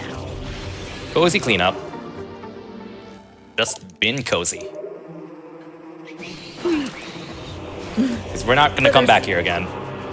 There's not much going on right now in terms of the speedrun. You're just kind of collecting what you need to for the 100% items. Yep, with our early power bombs, which are very convenient. Yeah. This section that Kirby's doing right here is actually, so optimally it's put off in 100%, but it's because of like this, like 5-second time save that can easily soft lock you by going out of bounds to one of the Great Temple elevators without Violet. So instead you just, from what I practiced, what I think Miguel does, just go this way anyways, and just get the missile expansions that Kirby got earlier. Dark beam kind of good, did you know? Yeah, it's just honestly every beam in this game has some really great utility. Like they don't get wasted in really any sort of way. This game's beam balance is like surprisingly really good. Like every beam is just really good throughout the entire game. Until you get Annihilator. Even then, like Light and Dark is still very good. But yeah, they all have their good uses, and it's honestly like you can tell they really designed the game on the beam balance, which some people don't like that. 'Cause some people just want like the most OP thing ever at the end, and that's why a lot of people, understandably, prefer like Prime 1, where you get Plasma Beam, which just obliterates everything that's not immune. So that's also understandable. I kind of prefer like Prime 2s, where it's a bit more like depth with which weapons you use and stuff. All right, there's a fight here. We're just gonna plant a power bomb because we're cheating. I mean, totally not cheating. We totally didn't get it early. Bye. Wardham just died. Yeah. This is the second of the 2 light pirate commando fights that happened in this game. And if you missed their scan, gotta wait till the next playthrough. Oh, okay, goodbye, guy. Oh no, you have to do another playthrough again. This is scan to get their scan entry thing. Ignore me. So yes, this game has a scan log and there are missables in it. This run does not include scan logs because it's kind of just tedious to do. I still love you just boost through those octafeeds. I do not care about them. Oh, hi. Yeah. Dark Visor and Seeker locks. Cool. So that's kind of the main lock to get through the front. You need Dark Visor and Seeker missiles to open that up, which you should have at this point casually. Oh, there's a boss here, by the way. We're going to go ahead and borrow its head. Hi, Quentin. Oh, that has a name. You gave it a name. That's funny. I believe DF did. No! Bye, Quentin. Oh, no! Get up. Thank you. Okay, thanks for your head. Oh, come on. Cool. So we're gonna do things relatively intended through Sank. Well, I say that as I'm about to do a trick. Like falling down? Yeah, like falling down. That's my favorite thing to do. But there isn't gonna be like any significant breaks for like the next 2 minutes. We're just kind of going through the front, opening some things. This is the same puzzle, unless you're playing randomizer. Yeah. We do have, because like again, we have basically every major item we're supposed to have up to this point, besides Dark Suit. So we can like do things as intended when convenient, and it is convenient to do so now. Like we want this to be unlocked. We want to go through the front. We just kind of want to roll around at the speed of sound. You did it. We did it. Hey, that's the other game series you speedrun. I got that reference. I speedrun Sonic. I speedrun a lot of games. All right. Speaking of wow, which, you didn't. Kirby, you've got to tell folks about what you're going to be playing at GDQ 24. Oh yeah, I'm going to be running on Saturday, I believe, Fire Emblem Awakening. So tune in for that. It's going to be a run where I just tell really funny stories about my Fire Emblem Awakening playthroughs, because it'll be very chill. Can you roll around the speed of sound in that game? You can level up at the speed of sound, because your main character, nice. the main character that we have is a skill called Veteran, which gives you 50% extra experience if you're paired up, and that is totally not completely broken at all whatsoever. Is there a hyper mode like a skill that you unlock too? We are gonna get Gale Force, which allows you to move again when you kill someone. It's kind of broken. It's great. So tune in for that, because it's gonna be a lot of watching one character just snowball and destroy everything, and that's what we like in our Fire Emblem. All right, there's a trick here. We're gonna kind of use Dark Visor and Secret Missiles to kind of do this from the wrong side. This is minor time safe.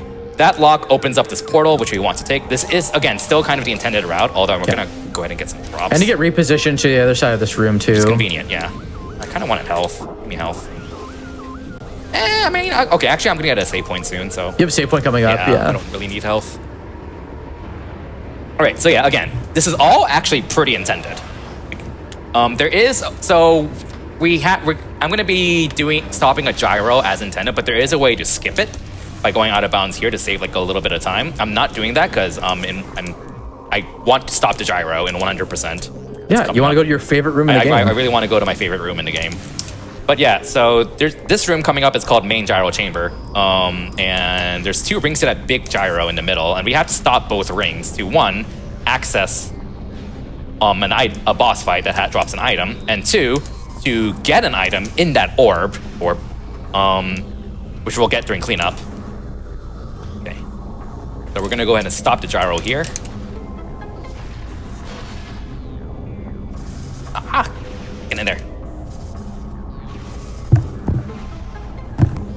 Alright, so intended sequence in Sanctuary is go to the Spider. Yeah, you get Cobalt, then Spider, then you backtrack to Torpus, get Power Bombs, come back here, get Echo Visor, get Screw Attack, and then fight the main boss.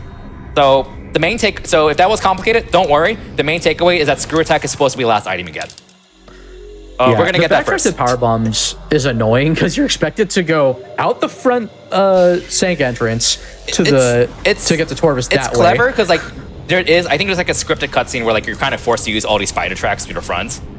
So it's kind of tests your ability to do that. And then you have to go through Torpus, which is a bit slow, but then conveniently enough, right by where you get the main power bombs, there's an elevator straight back to Sanctuary. Because nice instant morph. This game's map design is fantastic. Yeah, spoiler alert, Dark Samus hates civil engineering. I'm not being sarcastic. I legitimately think the map design in this game is fantastic. Big skip right here. Oh, what the? That camera was weird. Yeah, I think I didn't slow down enough. So this is probably the biggest skip in the game, or one of the biggest skips in the game here. So congratulations. Now we can get Screw Attack as our first item. Yep. Don't need Echo Visor, don't need Spider Ball. We are literally skipping Spider Ball and Echo Visor and even Power Bombs, and Cobalt Translator. Technically Grapple. Yeah, technically, well, okay, not quite Grapple. We have it, but yeah. Unless you go for it. We are getting the final item of Sanctuary as our first item, basically, right now. And it is an incredibly game-breaking item. This is how big that skip is. Oh. If you time that enough, the shield comes out from the res bit and you can jump on it. Yeah, but it's weird because it only has collision for like 2 seconds. Oh, look at all these spider tracks. And then it goes away. Wow, what is going on here? What's going on here? Oh yeah, so it's like how you can instant unmorph. You can instant morph. I'll get just like 2 shots. Actually, Prime 1 cannot instant morph. It can only instant unmorph. Yeah, so Prime 1's a lot more limited with like its morphing stuff. If you get this, I was close. I was close. I don't think I got the floaty jump though. That's okay. That is a one-shot trick that used to plague speedruns. Did you learn this? Oh, let's go. I know how to do this trick. Kirby. I'm not good at it here. I'm gonna give it like 3 shots though. I've always had trouble with it. That was beautiful. I don't think that's gonna make it. That should be enough. No. Oh, that was almost so the intended way to traverse this room is that you don't. You're supposed to go through the dark world and use grapple beam. Shoutouts. So shoutouts to Miguel for. It didn't make it. Oh, what? Whatever. I'm shocked that didn't work. Shoutouts to Miguel for rediscovering this because, as it turns out, the first person to ever. Oh no, wait, no. I'm thinking of extended dashing. I'm sorry. Sorry, Rookie. You're not getting credit for boost jumps. All right. So we're gonna go through this room the intended way, which is to go through the dark world and use grapple beam. Yeah. So that room is very notorious because it's called Grand Abyss. It was like the biggest run killer. Because it is the original way to do it, which is what I tried to do, is a dash, which is a one-shot trick. I'm not that big of a deal 100%, but in any percent, you kind of have to do it. But there have been like other tricks found to do like a more reliable way to do it. So that's really cool. I never thought of using the Seekers like that. That's cool. Yeah, I normally don't because it's slow, but I'm just doing it to be safe, and it's a really easy way to get all those buffers in the way. Yeah, the robot dash was like the thing for like 80%. Technically like 15 years or something, but like more like 10 after like item loss skip got found and Claris and others started like really speedrunning this. You started mainly speedrunning this more. Honestly, that trick is the big reason I didn't run 80% that much. Yeah. And then in early 2020, extended dashes got found, which it was marginally better because you could at least do the trick over and over, but E-dashes are like somewhat precise. Fun thing, most people do a dash to get to that. I don't because I'm bad at it, so instead I do this. I actually kind of hate that scan dash. That might work. Nope, it didn't work. Oh, are you trying to get the the terminal fall reposition? Yeah. Do a roll jump. Huh. Didn't work. I don't know if I'm morphing up too late or too early. So this getting to this is required if you're trying to skip grapple beam. It's just a pretty big time save in my case. Yeah, it skips having to do a dark world traversal and then going back to get in the outer part of this room. Didn't turn enough, I think. Come on. Yeah, but like E-dashes got found and made Grand Abyss better, but it was still hard because E-dashes are hard. They're not beginner friendly tricks, I would say. There we go. And then like 2 weeks later, boost jumping got found and just wrecked Grand Abyss. Yeah. I lost So to open up the way to screw attack. Oh, that's so weird. I do like a little bit of a bunny so you have hop. So there's like these lasers you have to rotate to open the vault, and they all have it's just a boost ball spinner thing. So you have to do 4 of those, and then you go back to the center of the room, hit a bomb slot, and then that opens the vault. Or what then superseded boost jumping is vault skip, where you just go to this room out of bounds, which means the robots, which makes that a one-shot trick again. But it's not nearly that bad because you boost jump to the robot instead. But by the way, these enemies are called Resbus, and they hit like a truck. yeah, they're they're awful enemies. They're if you know how to cheese them, scary. which you've probably seen me do a few times already, they're not that bad. But if you don't know how to cheese them, they are a huge pain in the butt. Yeah, they have 3 attacks. 2 are like, one's annoying because like they try to hack you. The other one is like whatever. They do a laser that does like 10 damage. The scariest thing is and when they fire like shots that would do 30 each, I think. Yeah, Just absurd. it's like Oh yeah. that attack is really powerful. What does screw attack do in this game? You do this. Now that seems boring compared to like the screw attack in other Metroid games, but In this context, that Make no is mistake. really game breaking, and it's also very Yeah. game breaking for getting out of bounds. Although we're not going to do too Yeah. many of those here. yeah, make no mistake, screw attack is the most broken item in this It game. is. It is the best item in Echoes. Like it is It won't be so game breaking. immediately obvious, but And the fact that we it'll- got it as our first item in sync is really huge. yeah, and 90% is like, yeah, you get dark beam, you get light beam, and then you just go straight to Like sync, your and then do the goal skips, overall get for screw going attack. fast in Echoes is get screw attack and light suit immediately. Like that is your top priority because they are just so game breaking. And the fastest way to do that is to get dark and light beam to get screw attack quickly. Like that's just screw attack is just that important in general.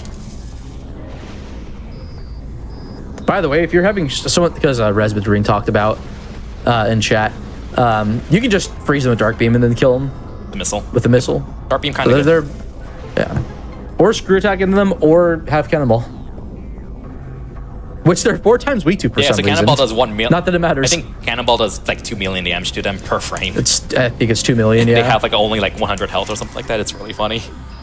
Retro devs were like, yeah, we need let's see how this multiplier works. I missed it. I don't remember if I actually need this cannon. It's kind of letting muscle memory take over.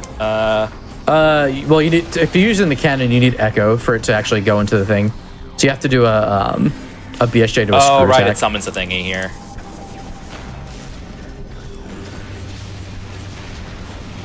Yeah, because you get this missile now, right? I don't get it now. I don't think. Oh, you don't. Oh wait, 'cause Oh no, guess clean up. I think I opened the cannon to kill the enemy quickly, but it's slower because you unload this room and that's you right, have to that's right. reload it again. Yeah, if you got to the cannon fast enough, the quad would be like on top of it, and it would just destroy both the quad head and the body. That's what I was aiming for. Yeah, quads are technically 2 enemies. There's the body and the head. In that room, the body, if you kill the head and there's still the body left, it'll summon another head. Okay. But I mean, like, this is the last intended area of the game. Oh, my bad. Here are the Very words of important O'Lear, last sentinel of the fortress temple. May they serve you well. Kirby, my arms are outstretched right now. Oh, do you want to hear it again? Well, actually, is that only one time? I forget. I think it's only the one I think time. it's only Yeah. one time. Oh, yeah, it's sorry. only one time. Okay, so we just got Kobold Translator, so that's the last translator in the game. Hear the words of O'Lear. The last fortress of I don't know how the well last that came sentinel of the through. what? Oh, of the fortress temple. May they serve you well. Yeah, that went through. I really hope the beautifully. reverb came did, through. it did. Okay, at good, least, good, At good. least in Discord. I haven't touched my mixer in so long. All right. So now I'd we're make sure it getting was the set up first right. actual intended item. Well, second, by fighting Spider Guardian. And Spider Guardian is kind of like a morph ball puzzle boss, which a lot of people understandably really hate because it's a hitbox. It does a lot of damage, and the hitboxes are Yeah. kind of. It has a big hitbox that they nerfed. They They reduced in thankfully Trilogy. reduced it in Trilogy, and hopefully they carried it over in Remaster. I think it does 20 damage instead of 30 also. It's a really cool boss conceptually. I think the hitboxes are just kind of. But yeah. Do not powerbomb this boss. Yeah. This is not randomizer. So we want to like hit it with enough bombs to stun it. Once it's stunned, that activates the bomb slot, and then we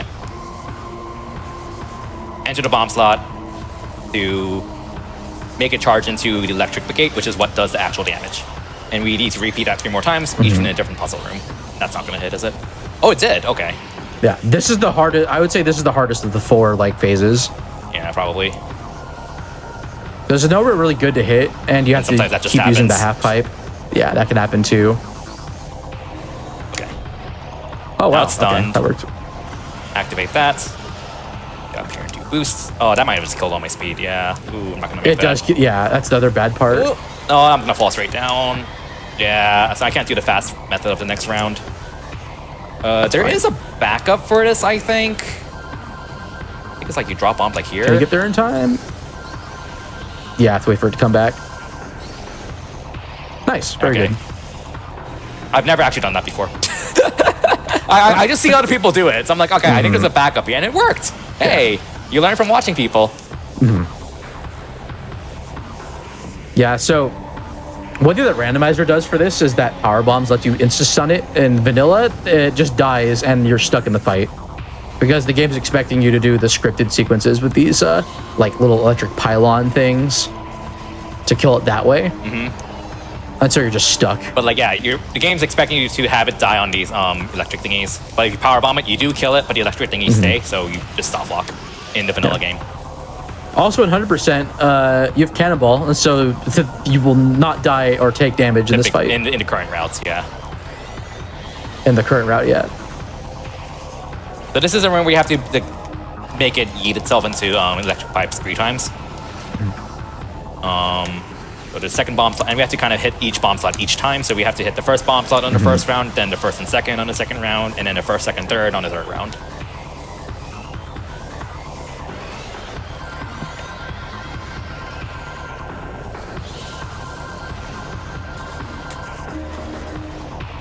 And first bomb slot, yeet, or not.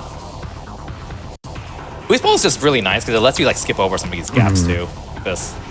I'm not consistent with using boost like that. It's weird. There's the third one, and now we just wait for it to charge into the electric thing and use double edge and then die. Totally not a Pokemon reference. All right, so at this point, you're not supposed to have power bombs.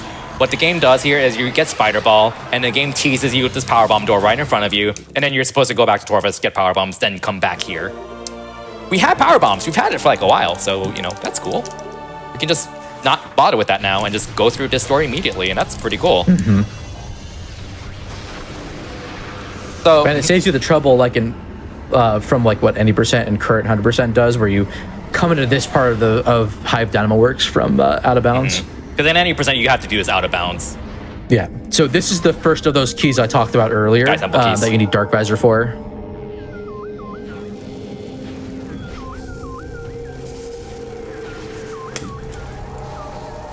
I got it. Sweet.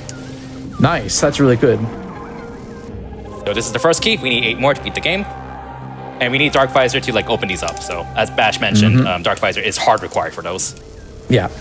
So they're not just like invisible, but they're like completely intangible. So they won't become intangible until you hit them while you have Dark Visor equipped. So it is faster to reload this room by entering the light portal, coming back to this dark room, and then going out of bounds to go to where I want to go next. But I'm not doing that because I know how to do it, but I'm not doing it because I want to get out of the Spider Guardian boss, the vanilla way, which has a missile tank at the end. You can get this missile tank without doing this. I'm bad at it, so I'm not doing it. But yeah, Spider. So. I'm not even sure how much time it saves doing that.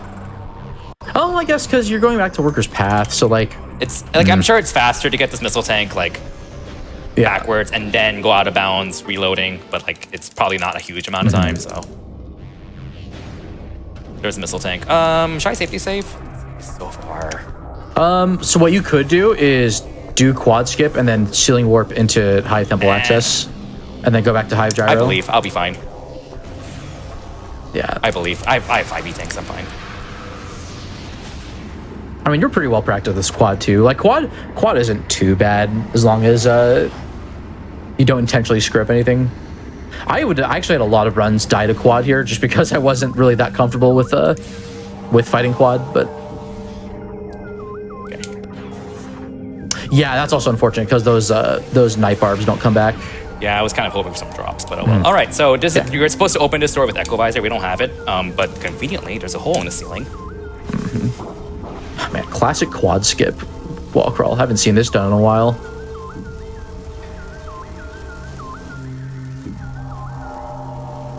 This door's notorious to transition. You have to there's like a wall here. You have to like what Kirby just did there, and then the room opens up. So yeah, so this hallway right here, if you want, you can ceiling warp in and then approach quad from mounts. But you're doing it. I'm fine with Quadraxis. Yeah, I think you're fine. Like I am super experienced with the fight. I'm not nervous about it. Getting out of bounds here is the nervous part, honestly. Yeah. You know what? Go for some swag. Gotta play the music. Ooh. Gonna lose like 100 Yeah, health. you'll have like.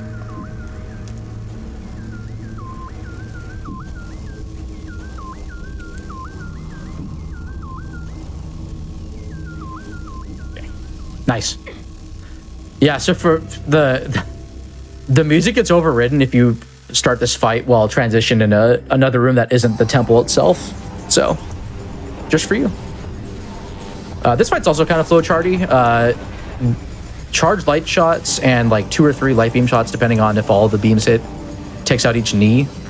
And Kirby is hoping for good drops here from the kneecaps.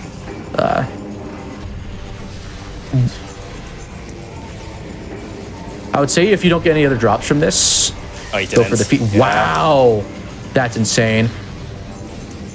Okay, at least those drop, so it's not the worst thing in the world. I didn't think of power bombing those. That's actually brilliant. Yeah, this is probably the most dangerous part of the fight because look at that. Thank you. Beautiful. There we go. That's what I want. Yeah, you want to have like 2 to 3-ish refills or E-tanks worth of health by the time you get done with the first phase, because the second phase just drops so much health.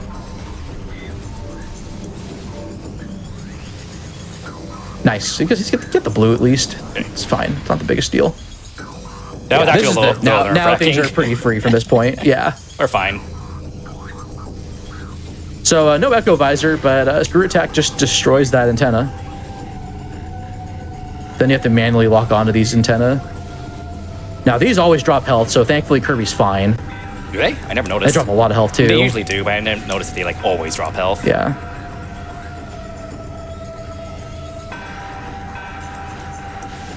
Whatever. Trying to do a different strat. Go.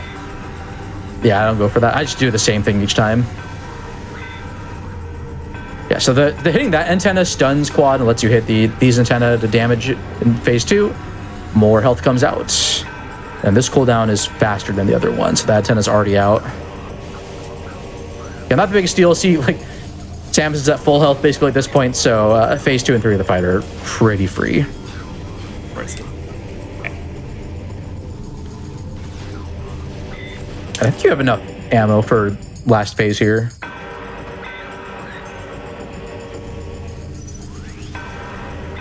So, gonna wait till quad head rotates enough, like right there, stuns it.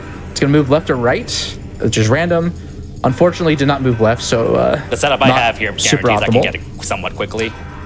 And yeah, if I get bad luck. So yeah, so it makes right not too bad. This is exactly what I do in phase 3. Wait till it charges up again, then if you want to move, I think right this time. Nope, and left. it moved left. Wow, that's That is that's pretty annoying. Look, it happens. Not too bad.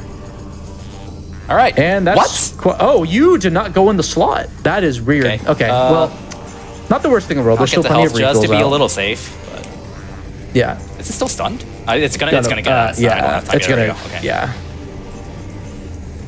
Now you have kind of to see where it's going. That way. It's going right.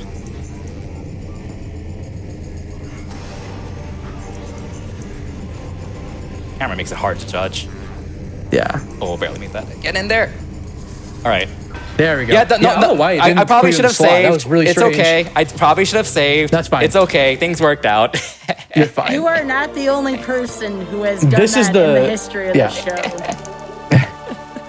It's fine. This is like the now even if this is any percent, like a lot of the risk from like losing health just goes down considerably. There's thankfully a health refill that comes from getting this planetary energy. Yeah, so like the main takeaway for Echo speedrunning is the scariest thing in the game is the dark world. Dark World Barrier suit. It's just Yeah, like because again, there is no protection at a boss. You're supposed to have dark suit, so you're not supposed to be taking 6 damage per second during that fight. All right, we can take a short break here because this is like a good stopping point, I think. Yeah, this looks like a good stopping point. All right, sounds good then. So we will stop the timer for you as breaks, especially wellness breaks, are always encouraged here on Games Done Quick. And speaking of Games Done Quick, we do have a few announcements on behalf of Games Done Quick here. So, Ooh. as a reminder, this Saturday and Sunday, we are raising money for Doctors Without Borders as a part of Twitch's Together for Good initiative. Come by twitch.tv/GamesDoneQuick this weekend and check out our marathon. Use exclamation point schedule in Twitch chat to check out the runs. And your subs, Prime Gaming subs, gift subs, and bits shared on the GDQ Twitch channel help support Games Done Quick Hotfix. If you enjoy watching speedruns daily, consider subscribing to the channel. And with that being said, everyone be sure to stretch, hydrate, and be right back with Mercy Kill.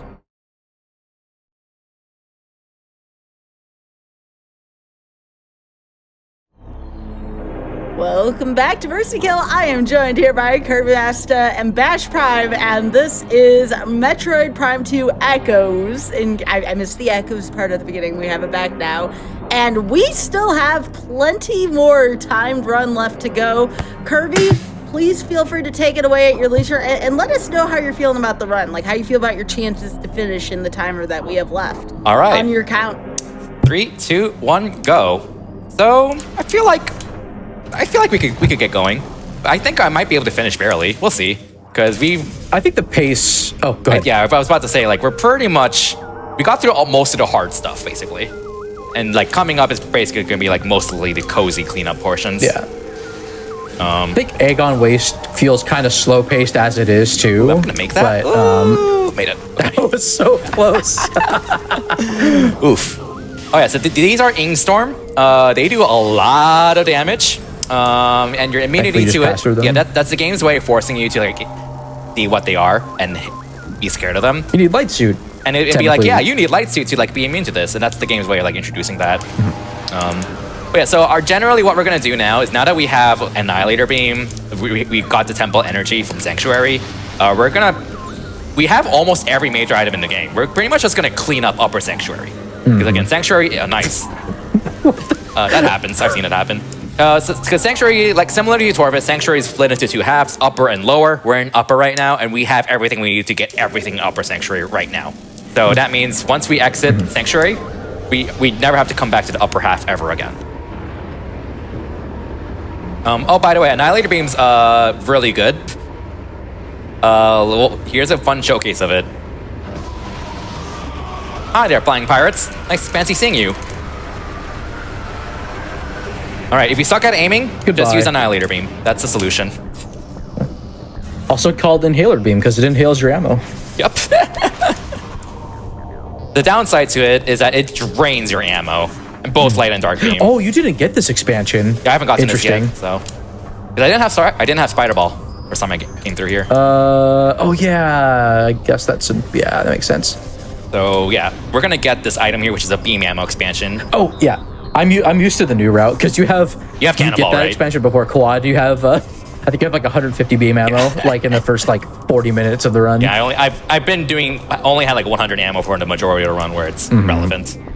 But yeah, beam ammo really good because again, beam ammo is like actually really relevant in this game with how powerful light and dark beam are, and annihilator. And you only start with 50. There's only 4 of these in the whole game, and you need usually a certain number of items. I think these 2 are probably they're the fast ones to get. Well, yeah. All right. So basically, what we did, we're gonna actually return this temple energy for once because it's actually required. But before I do that, I'm gonna go ahead and get the other major upgrade I completely skipped and sank because it's faster to just get it now instead of like the intended sequence. Because again, intended sequence to get Echo Visor requires doing a lot of shenanigans in lower sanctuary, and we just skipped all that with that single little roll jump. But now we're getting it because it's kind of on the way to returning the sanctuary energy. So we're gonna visit my favorite room in the game, Airy. And Dark Samus is weak to Dark Beam, by the way. I know that sounds weird, but it's more accurate to call her Phazon Samus. In other words, she is technically a light entity, so it makes sense. Yeah. They probably just named her Dark because it's edgy, and this game came out in the phase where everyone wants to be super edgy. So it sounds cooler. But Dark Samus... she has a gun too, just like Shadow the Hedgehog. She does have a gun, but yeah, she's not a dark entity. So Dark Samus is like actually an inaccurate name. Yeah, now we're gonna fight her. And this is the second time we're supposed to fight her. Wow, she did not boost ball on you at the beginning. Yeah. That's pretty lucky. You're very. Did you even have light beam out at that point? Because like, I had dark beam out. So this fight's pretty random. You basically want to hit her with dark beam and screw attack. Screw attack is very powerful. Kind of like in the 2D games, it does a lot of damage, but you don't have as much control over it as you do in the other games. She's probably gonna die here. Missed it. Got the bonk. Oh, and she did that too. I think she's invincible during that animation. Yeah. But dark beam is just shredding her health. It's amazing. Also, I think she has more health this fight. But pretty good, by the way. That's not bad. She didn't do anything. She can do some really annoying stuff in this fight. As long as you like basically stay near her and keep firing missiles in between, it's fine. Because usually when you fire a missile, you force her to pull up a barrier, which is kind of what you want, even though it deflects damage, because it also like resets her AI and forces her to stand still. So like you kind of want to just keep spamming missiles to make sure she doesn't like do any of her other attacks that take forever. Yeah, it's really important for the third fight against her. This is my favorite trick in the game, by the way. Yeah. Like I'm not even joking. It's actually. Oh, this is great. So sick. Yeets. I've like gone it once where I got. All right. I boosted straight to the top and didn't have to do the bomb jump. That's sick. But yeah, like you're supposed to like rotate the spider track, which is kind of a little cool puzzle, honestly. But we just skipped all that with that 2 really cool boosts that we just did. Oh yeah, this game introduced boosting off of spider tracks. Really cool addition. Unironically, really cool. It's like, actually like really cool. I'm glad they kept that for corruption. Yes, it's not used as much in corruption, but it is still something you brought back in corruption. It adds a lot of like interesting puzzles, spider puzzles. Yeah, I mean you get spider much later in corruption than you do in echoes. I feel. Yeah, you kind of do. Like it's like your first major item. It's like basically your first major item in the third area of echoes, but in corruption it's like your third, kind of. Because you get I think X-ray, grapple voltage, and then spider ball corruption. But yeah, so now this is the game like kind of teaching you, hey, use Echo Visor for these things. And this is going to be like 1 of 3 times we ever use it. Whoa, it's like the game is called Metroid Prime 2 Echoes. For the Nintendo GameCube. Wow, the name's in there. Actually, no, we will use Echo Visor here because there are these sonic locks that exist. There's like 4 of them in the game. And you're supposed to shoot the door to get like a sound pattern out of it. And then you're supposed to match that pattern, but the pattern is always the same. It's the same every time. So you don't have to like listen to it.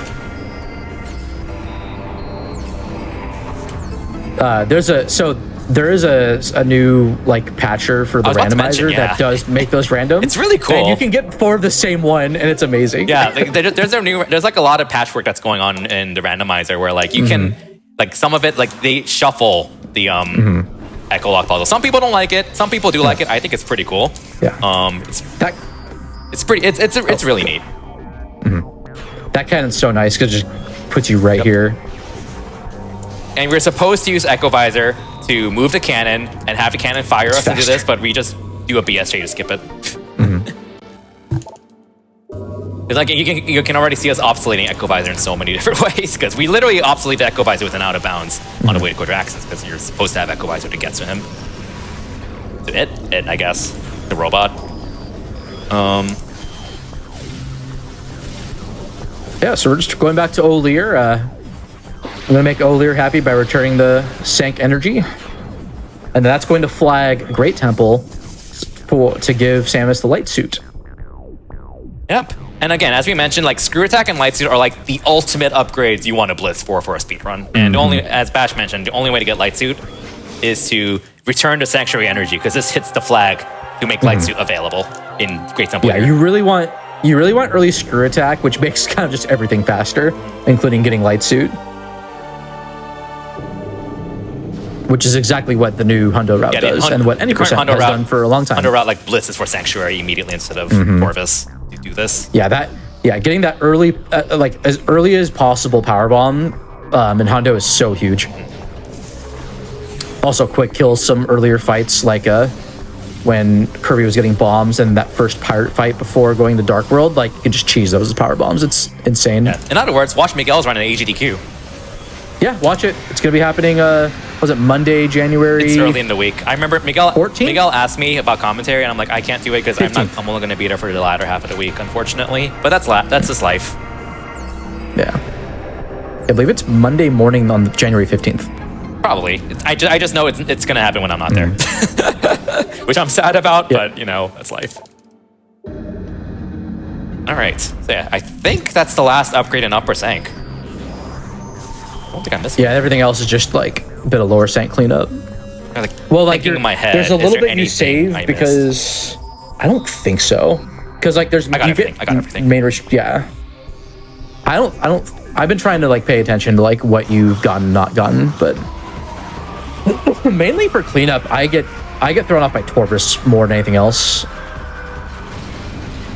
Ammo. Thank you. So I'll try to be conscious of that. Is this right? Left, right. Yep. You're good. Oh, I haven't saved. How do I avoid the crash here again? Just don't do anything? Just shoot the door once. Okay. Shoot the door once and don't do anything else. Okay, we're good. And there's a spider puzzle, or the spider section here you're supposed to do for this missile. We have Screw Attack. It's fine. Just break the game with Screw Attack. You don't even need a Screw Attack into the item. You can just bonk into the wall, and then that'll... because it's so narrow, you'll almost always collide with the missile. Yeah, this is the room you're supposed... Okay, so there's like a huge Echo puzzle here that you're supposed to do to get to Screw Attack after getting Echo Visor. Just, again, to reiterate how game-breaking getting Screw Attack first was. We skipped everything down here. I believe this expansion here... I could have gotten it. ...is the 50% item. I think it's this item or it's Reactor Core. It's 50%? I think it's this Transit Station Powerbomb expansion in this route. I think I'm gonna go through here a second time, so I guess I think that would have gotten it, had a second chance to do this, but... I think you still get this, because all you're doing is just going to Sank map. Plus, you're on your way to Sank entrance anyways this route, so okay. You get it this early. Also, we kind of just this skipped early the too. bazillion portals, because you're supposed to kind of go back and forth between a bunch of portals. Oh, fast strat. Yeah! I literally don't even remember how to do that, so... I don't know if it's faster to scan this now. I think you scan this on your way to whatchamacallit, to like actually getting no, if you Sank map unload item. this room too quickly while it's still going down, it's not going to be down. Because I know because I have had it happen before. But yeah, so now we're just kind of blitzing back to Great Temple to grab Light Suit, because that is like the ultimate item. Yeah, so that E-Tank that you didn't get, I usually get that now anyways, but since you're visiting this room again later, it's not the biggest deal. Okay. But this room you want to get now, I believe. You want to get this now. Because it's convenient. So, after you get Spider Ball, you're supposed to exit Sanctuary this way, and you're kind of forced to do this really cool spider puzzle to cross it, which is pretty cool. We don't care because we have Screw Attack already, but like, again, map design in this game is like phenomenal. We're gonna go ahead and get a powerbomb tank in this room by blowing that up. In case I fall down, blow that up. Okay. There's a faster way to do You're this. going for the strat. There's a faster way to do this. But, Oh, you're doing this but strat. Okay, I'm bad cool. at it, so yep. Yeah, there's one where you just go directly to the cannon instead of doing this, then going to the cannon, but it's pretty precise. The beauty of speedrunning is that if something doesn't work, you find a different way around it. That works for you. This is good practice for hive entrance too. Yeah. But yeah, like again, to speedrun, you do not need to do world record strats. You can do whatever works for you. I mean, of course, like there's always going to be like pros and cons, but like still, you can do whatever is comfortable for you, and that is perfectly okay. Kirby, what's the big deal of putting powerbomb expansions behind powerbomb rubble? I don't know. It's as if Like they all of them. All of them. It's as if they want you to have power bombs to get power bomb expansions, so you don't get them early. Okay, not all of them. There is feeding pit, and I guess transit station. Well, no, transit station Casually requires it. Casually requires it. Yeah. It's not directly blocked, but it casually requires it to access the portal. Feeding pit, yeah, that just requires light suit. Or doing the worst load delay trick ever. So fun fact that the early sank route was found because you got this like light suit locked power bomb expansion, and you had I think 2 E-tanks to get it. Oh. And the amount of health you would have would be random based on the drops. And then thankfully Vertigo found that Different way to get an early power bomb. the out of bounds in the room that Kirby was just in earlier.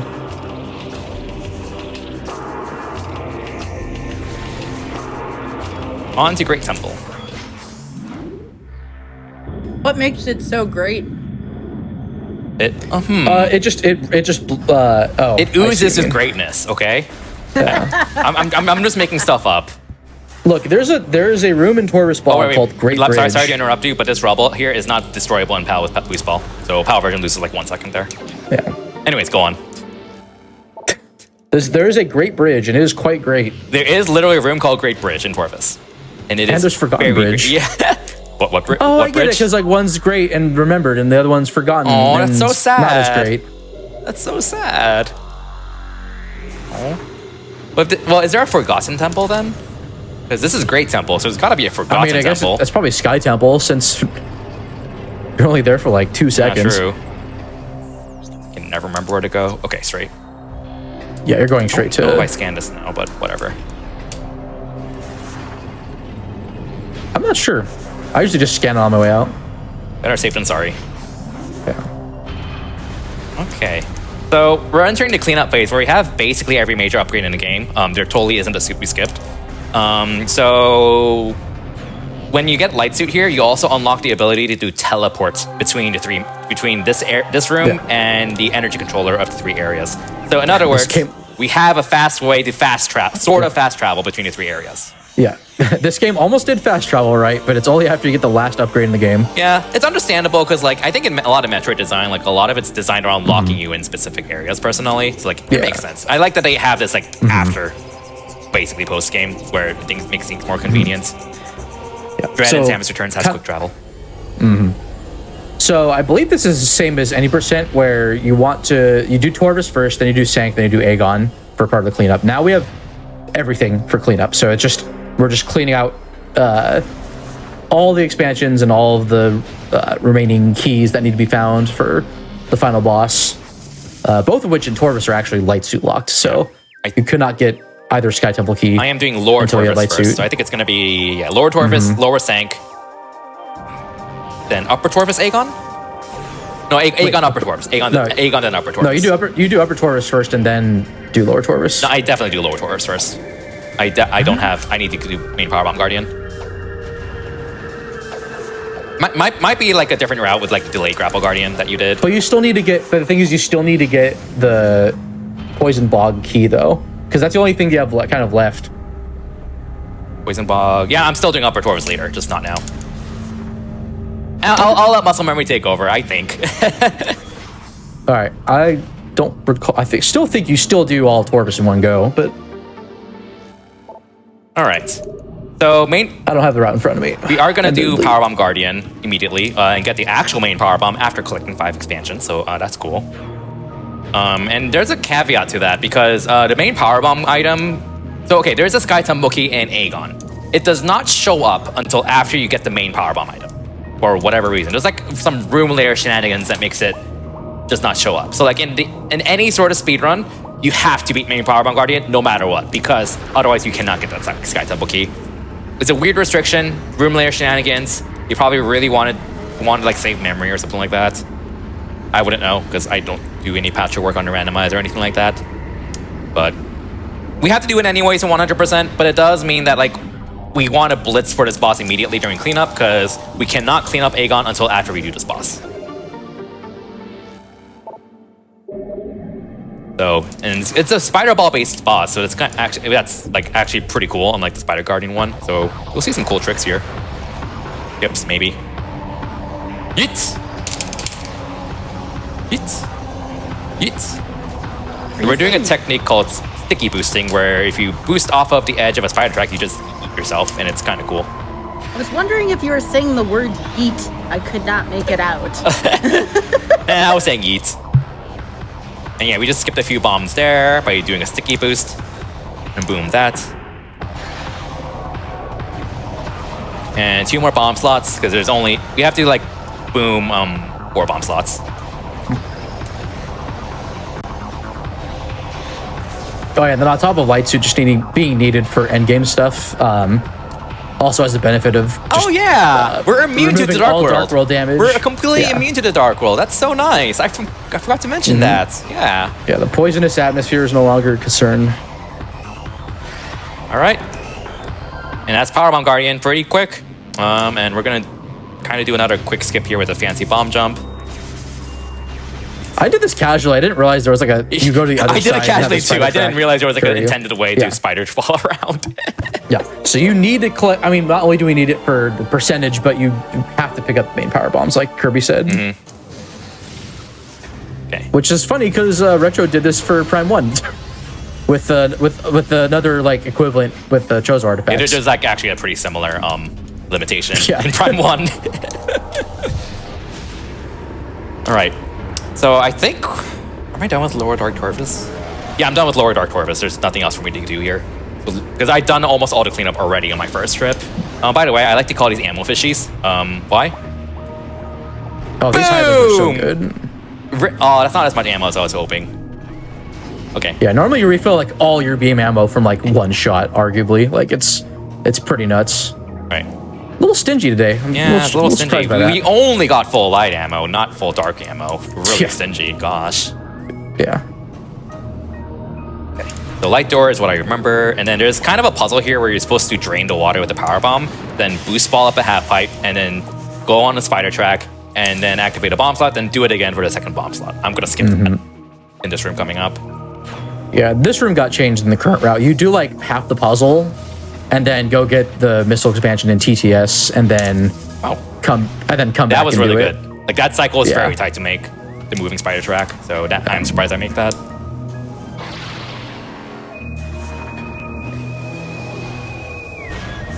Do it again for the other side, which thankfully the cycle is super lenient because you don't make that anyways.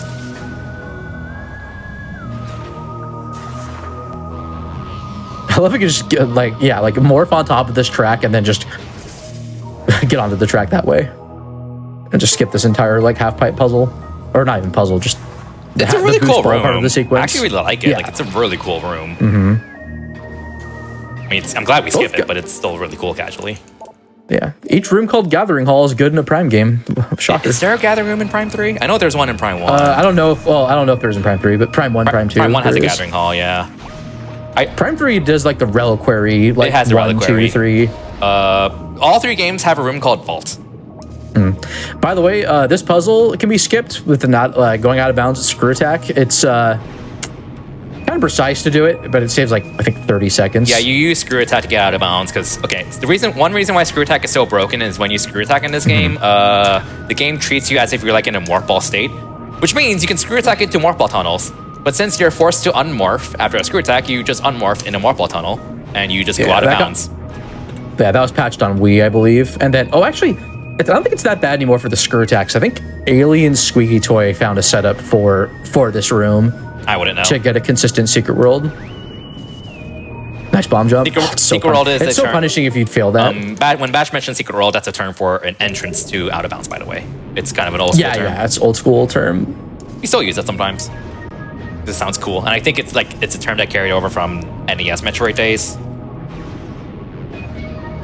Yeah, like fun fact, like the Metroid Prime sequence breaking community has been around for like just about 20 years Prime at this point. honestly made speedrunning to a degree. Like, I'm not even exaggerating. Yeah, so the space jump first trick that's like really famous in Prime, that was found in like March 2003, I think.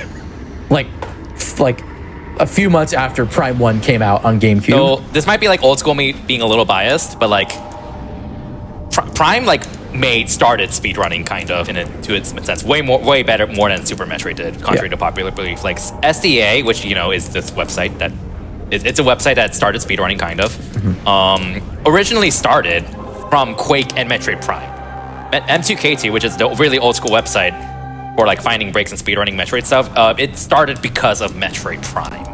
And it's because like I think it kind of started off as like how can we like get these items early or get like a low percent? What's the lowest percent we can get in Metroid Prime? And that kind of just slowly transformed into like speedrunning, and it turned speedrunning into what it is like back in like 2005 or something like that. And it's honestly, it's like a really big, you can find so many old posts about that since like 2000, 2003, 2004. And you know this because like you were literally around at that point. I was around at that like, point. I know. Yeah. I was there. I was literally there. I found speedrunning in 2003 2,000 years ago. So I have been speedrunning longer than some people have been alive for, literally. I think I've been aware of Metroid 2002 from like the mid 2000s, like casually, but I didn't get into speedrunning until 2016. I guess it's more accurate for me to say I've followed speedrunning since like 2003. I didn't really speedrun super seriously until like 2005, 6, something like that, which is still a long time ago. Kirby, did you submit VHS tapes for speedrun verification? I did not. I know people who did, but I did not. I know people who did too. That's why I was wondering if Fun you were fact. one of them. Like we mentioned Claris's name a lot. She's one of those old school runners where she like actually did submit like DVDs and stuff like that to SDA back then. Good old times. Oh, I didn't say DVDs. I said VHS. VHS. No one in the chat's gonna understand what that is, though, What's a Sky. VHS?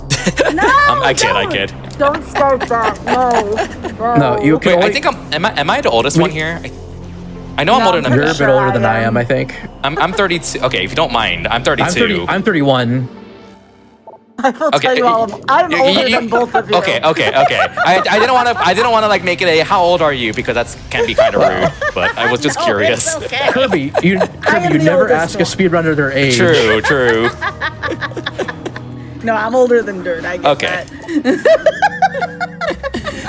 that.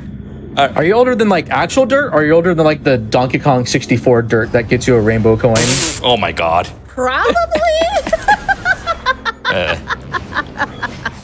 But yeah, been speedrunning for a while, so hooray. Remember when I used to speedrun Kirby games? I remember. Good times. Pepperidge Again, Farm those octopede enemies normally block your way, and then you just boost through them. Yeah. Or if you have Cannonball, they just automatically just fall apart anyways, because Cannonball just has very interesting hitbox. Question for Sky. Did I do the Kirby's Return to Dreamland or Metroid Prime more recently for Mercy? I legitimately don't remember. I think you did Metroid Prime 1, I want to say, because I remember You need to being get able this- to recognize a lot of that. Oh, chance 2? Chance time. Oh, dang it. I legitimately think I don't did. remember how to get that like from there, so I guess. You can screw attack from that point. What were we saying? I'm not too much older than y'all, but I am still the oldest person in this voice chat right now. Also, this is the old school thing. E, nice E. E. You don't even need Spider Ball to get that from the side. You can actually just roll into it, which is pretty you great. can. It's a little Or bit you can more also annoying, screw attack but yeah. into it too. All right, so this item here is the Sanctuary Map Station, which we totally need, but we're going to ignore the map because we are going to One of the go here. best randomizer locations that isn't awful at Yeah, all. so that light beam we just took requires light suit. So like that's why we've been putting this off for so long, because you can't get this without light suit, at least like without out of bounds, which is really slow. Yeah, I believe there are 3 of these specific ones that are not like for fast travel. Therefore, here's a part of the room you couldn't get to before. So one of them is required to beat the game because it does block a Sky Temple key. The others are just one's an E-Tank, and then that one's a missile expansion. And then because Kirby didn't kill the quad, that force field activates below him, so he has to go up to this part of the room this way. Okay, I have to say, at least some of chat knows what a VHS tape is. That makes me feel I was joking. I do know what a yeah. VHS is. My parents gonna still say- had like 30 VHS tapes like Disney Yeah. movies back then. We should urge every speedrun community to only accept Betamax submissions Gosh, no. or Laserdisc Oh, or wait a second. Laserdisc. Yeah, I got Are there to even see it. rewritable Laserdiscs at all? I don't know, actually. Floppies, but the actual Floppy disks. Oh not my the small God. ones. You mean like Not the small floppies, Oh. the big floppy ones. Oh, do you mean know like what? Question. the one I ran Oregon Trail on back in 2015? Remember that? Oh my god. Oh, you know what one of my favorite cozy streams are? I love watching Kelpsy play Oregon Trail. She streams those occasionally. I'm just like, oh my god, this is making me feel so old. Yeah, you go back to the 2015 videos though of GDQ. I actually ran on an old Apple II on a floppy disk. I had to turn around and hope I didn't mess up or freeze the game. Yeah. Every speedrun community needs an Xbox 360 with the HD DVD expansion, and then recording on HD DVDs. My goodness. Fun fact, actually, there is a Prime 1 speedrunner a couple of years ago who, because they unfortunately, I believe they are somewhat restricted on budget, and so they're like, can I just record on a VHS and send it to like someone? So I think they send it to like Tom Lube or Skull 64 or I someone believe to it. verify. Those are very old and school then names. and then they had a VHS recorder, and so they recorded it to a video file. Oh yeah. You might notice these keys still exist. Like there's 3. We literally have not gotten a single temple key for Sanctuary because Yep. we literally went out of bounds to fight Quadraxis. And 2, even if you go inbounds, you can literally skip the gate with a BSJ, and it's super trivial. Yeah, easy. it's the easiest key skip in the game for those. If you want, so okay, for newbies or anyone who's interested in like randomizer or something, one of the first tricks to learn is the gate skip for Quadraxis because it skips you 3 keys, and it is so easy. It is. Well, you should also learn item loss skip because it's not too bad, and it gives you a lot of the fundamentals for. It does, but echoes. it's not like that's more for like a speedrunning perspective rather than like a randomizer. Oh, Yeah, for like a randomizer, yeah, you can definitely Yeah. like that gate skip. It saves you so many items, and it, Yeah, for better or worse, makes those keys completely useless.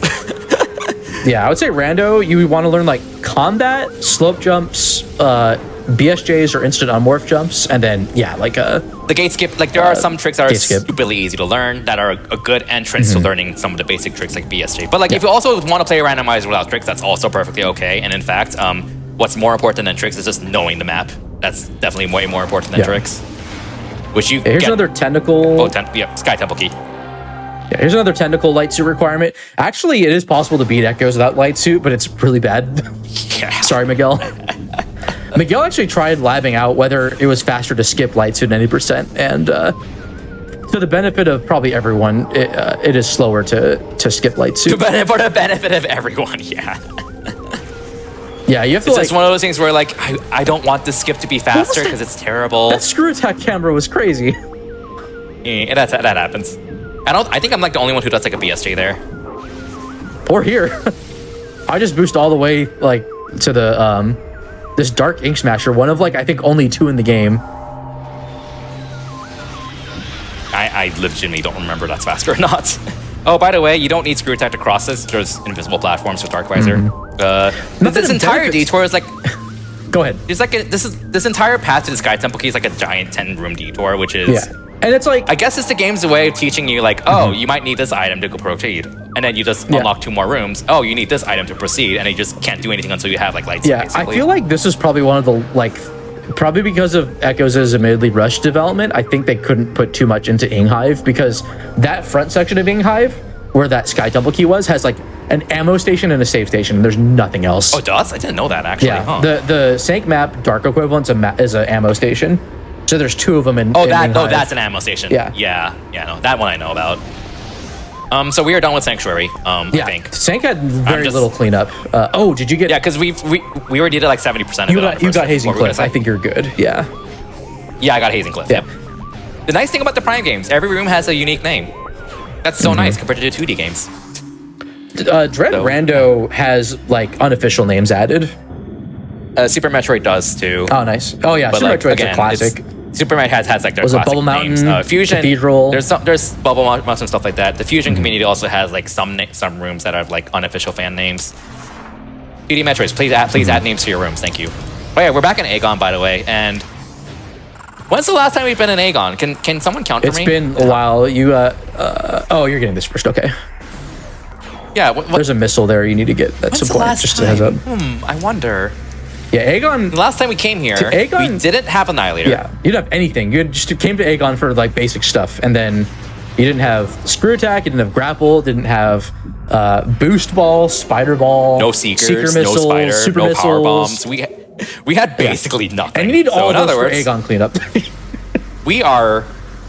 we have a lot to do here. So we are getting super cozy for like the next 20 minutes because we're just gonna run around and get items and items and items and lots of items. A little bit of optimization that you see Kirby do. Also for what makes like that echo visor skip and sync work. No, rude. Certain parts of like the rooms where like the terminal fall happens, depending on where you fall, the game, you'll hit a trigger that repositions you to a certain point. And so that's how Kirby was able to get to this side, even though he like fell down into the void. And that's what makes the echo visor skip work in sync to get to screw attack early. All right, so there is an item in this room. We literally skipped Dark Samus to get Dark Beam, but we still need to actually fight her because there is a room in this room. There is an item in this room that just does not spawn until after you beat her and reload the room. So what we're gonna do Dark Samus. is fight her. We're gonna fight her like a mano a mano.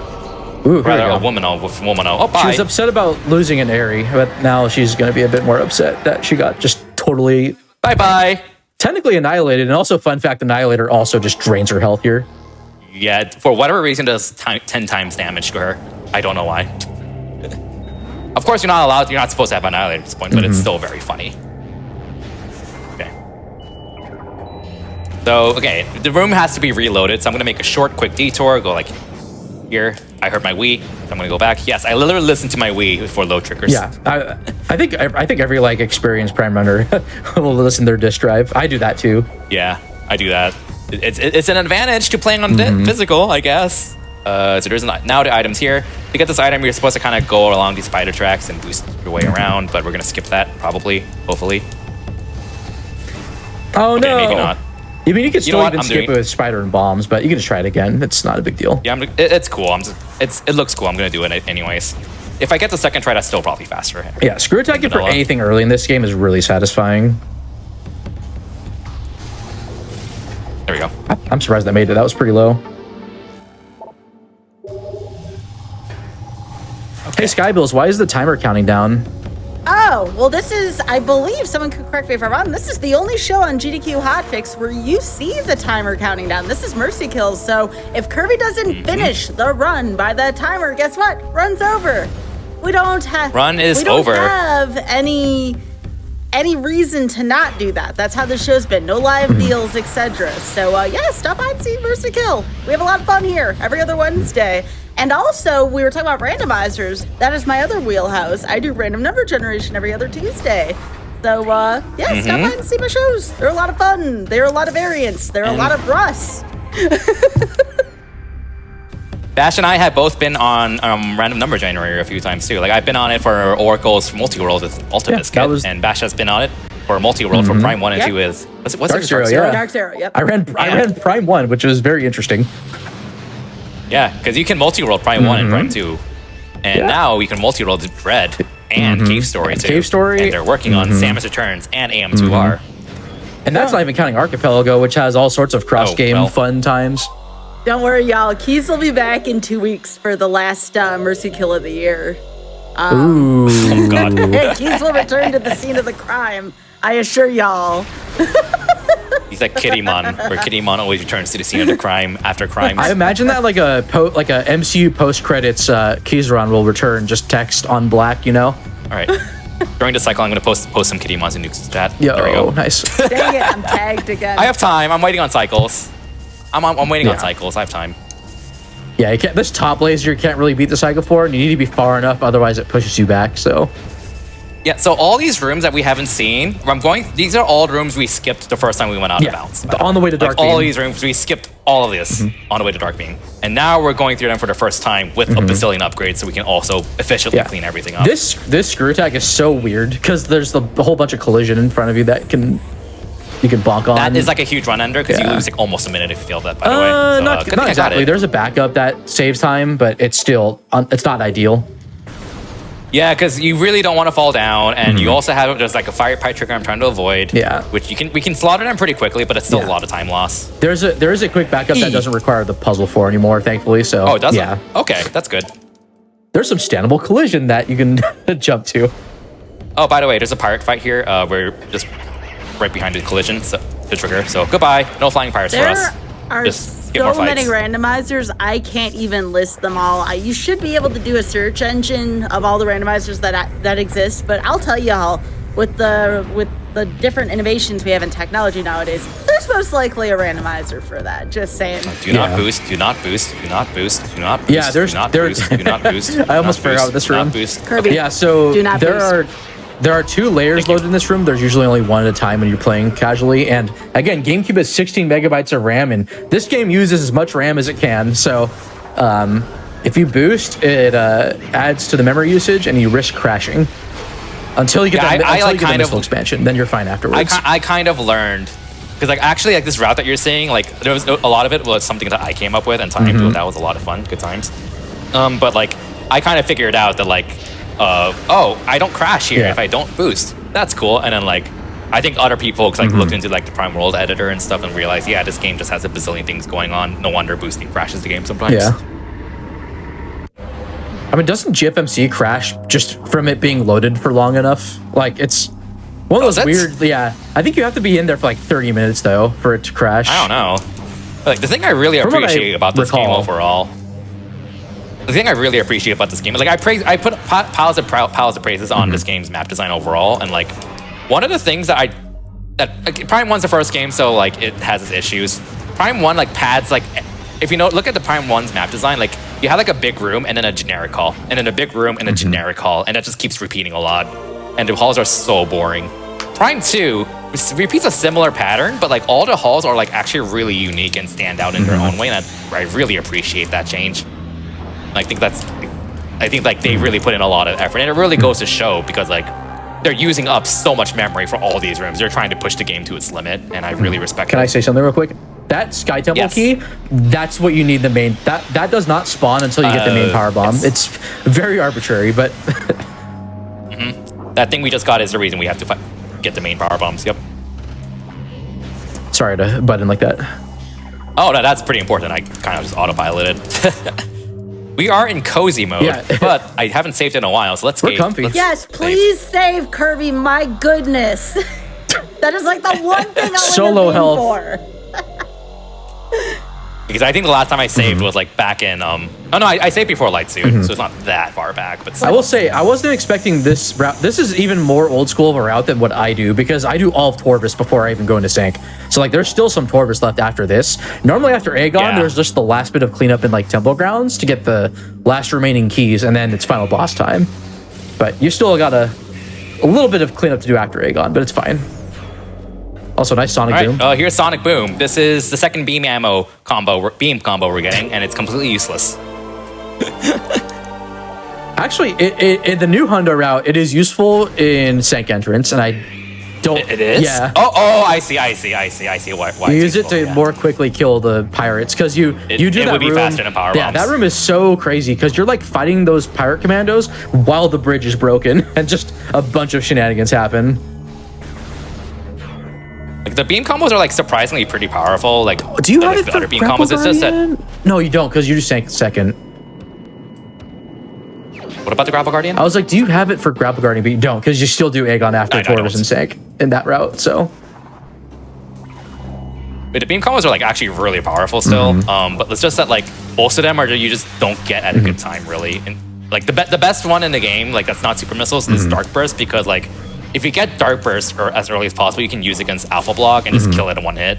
And that feels very intentionally designed because after you get Secret Missiles casually, you pass by the secret door that takes you to Aegon, which then You go like, ooh, woo. There's like a secret door out here. Oh, it takes me to Dark Burst. Cool. And I feel like that's just way too coincidental to be unintentional.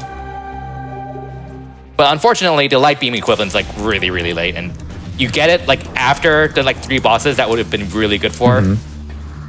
Because the earliest you can get is after power bombs, but you would have really liked it for like Chica, Grapple Guardian, and would you even?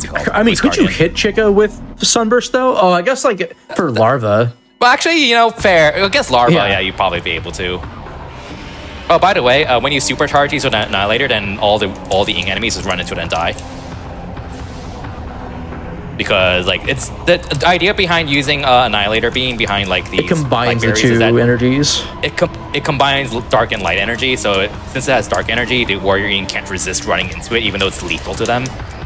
Which is honestly kind of a cool little bit of lore. So this basically just turns into a little auto scroller. Just get this key before the fight ends, and you're good. Well, and hopefully there isn't one that's just running. Oh, scan the web trap! Scan the web trap! Scan the web trap!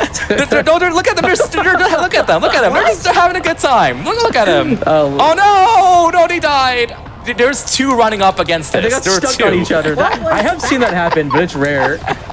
They were dancing. They were having a good time. Is that rare? Amazing. I've seen 1 dance against it. Like they can get stuck here, but I've never seen 2. I've never seen that happen in this room. There's another room where I've seen them get stuck in Sanctuary, but Well, set the thing. they're just in the running animation. You said That's never happened before. Oh my goodness. I set the thing. Also, run invalid scan the wing web trap, which only appears in this room and only during that fight. So that's another scan you missed. Rip 100% scans. Yeah. Oh, by the way, we're actually getting the keys now for Aegon, the first area. You know, the keys we were supposed to get like 2 hours ago. But this is 100% items, right? Items. So Yeah. So the keys don't count as percentages. So you don't. So if there was a way to skip Sky Temple keys, even for 100%, you would skip them for 100%. So it's just the expansions and the main upgrades and the translators.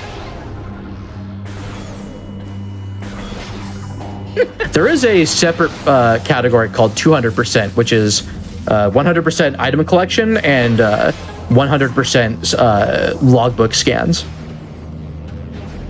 Yeah, I'm not one to like be negative about other categories, but also it's not as interesting as people think. I think because like someone random viewer would think because you have to stop in every room for like a minute just to scan everything, and it's like not really what you want to watch as a viewer.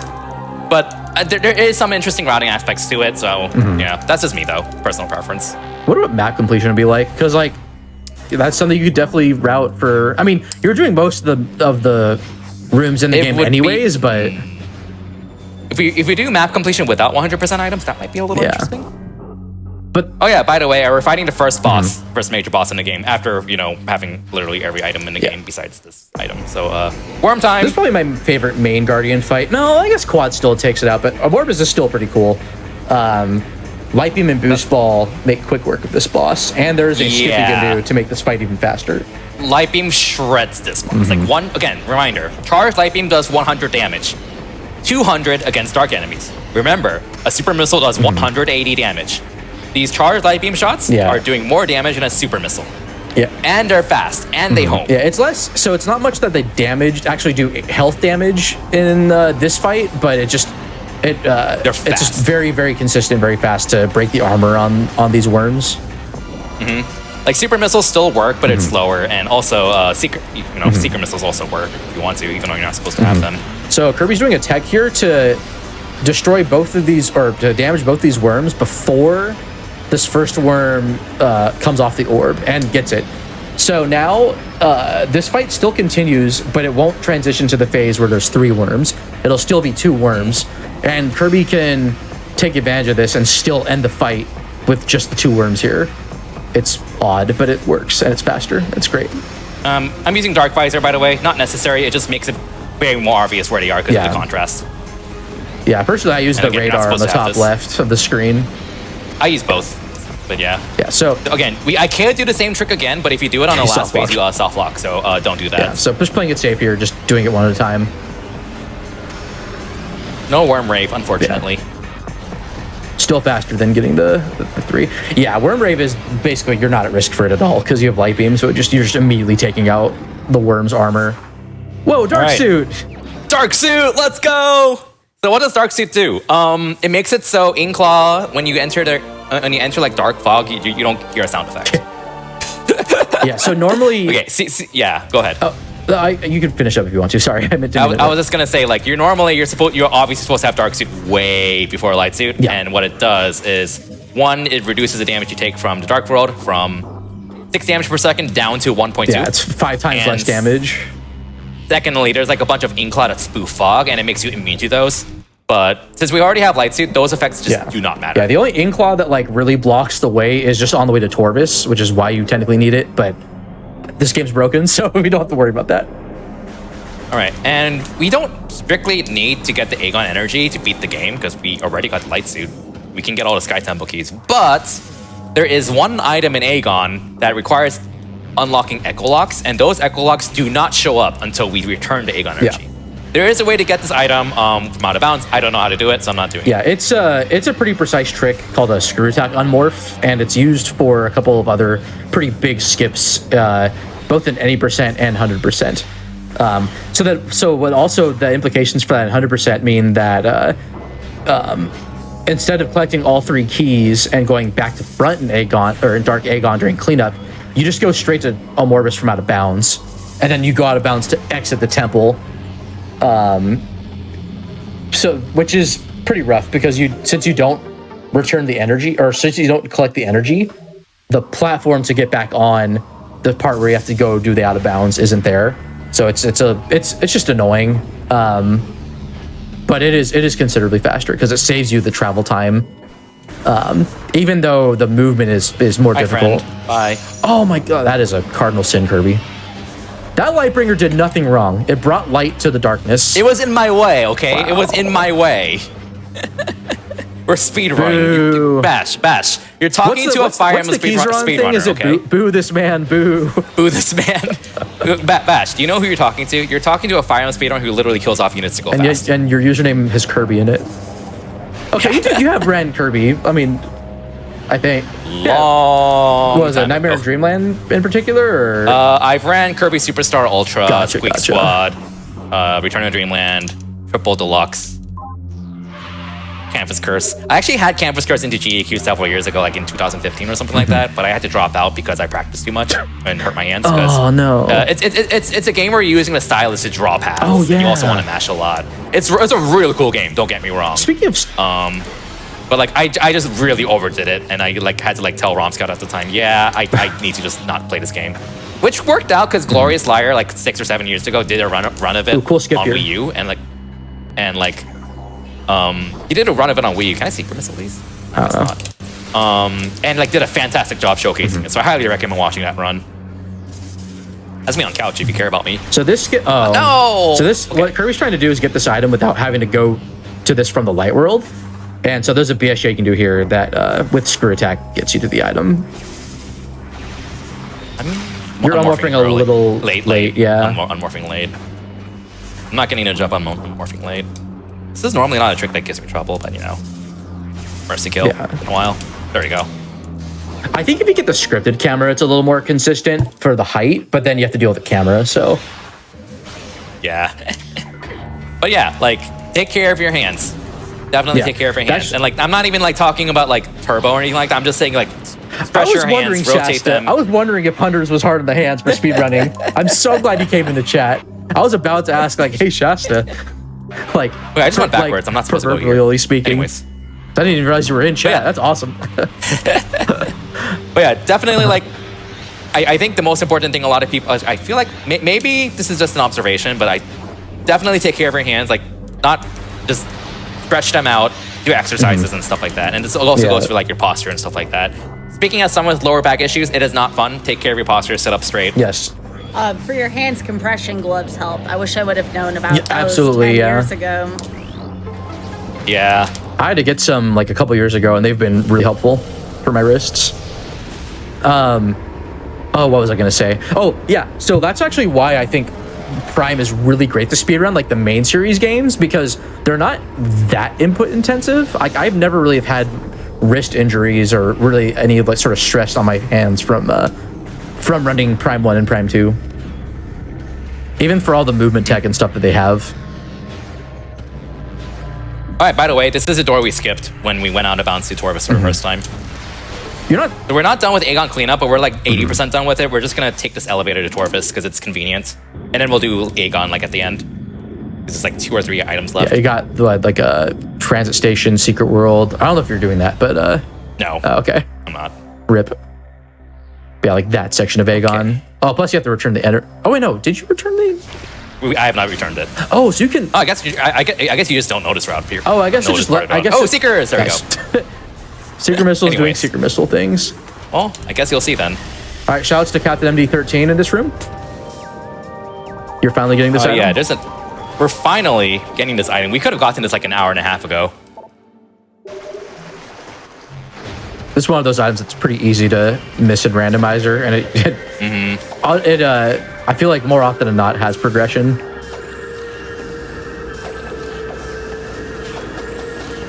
Wow! No, oh my no goodness! Grapple. Wow! We are what? Apparently Dark Pirate Commandos just don't exist. We've missed them 3 times, 3 out of 3 times. I think. If you get the best 6 out of 6, like no spawn luck, or I guess 0 out of 6 spawns, but then also get the 30% in Plaza. That's insane. Plaza's 30%, Yeah. right? To like not get them. And those are not grapple pirates, I think. Are they? they're not Gravel Pirates, but they are the same enemy. They just don't lock the room. E. Hold on. I got this. Cozy cleanup. Okay. E. Oh, can you do it again? I didn't catch it. Oh, hold on. What's your favorite letter? E. Beautiful. Beautiful. Chat, I want to hear your favorite letters, and I just want to use to spam your favorite letter. What is your favorite letter in chat? Chat, type a letter. There's only one right answer for this. Only one right answer for this. All right. Wow, this whole time this spinner hasn't been used. It's great.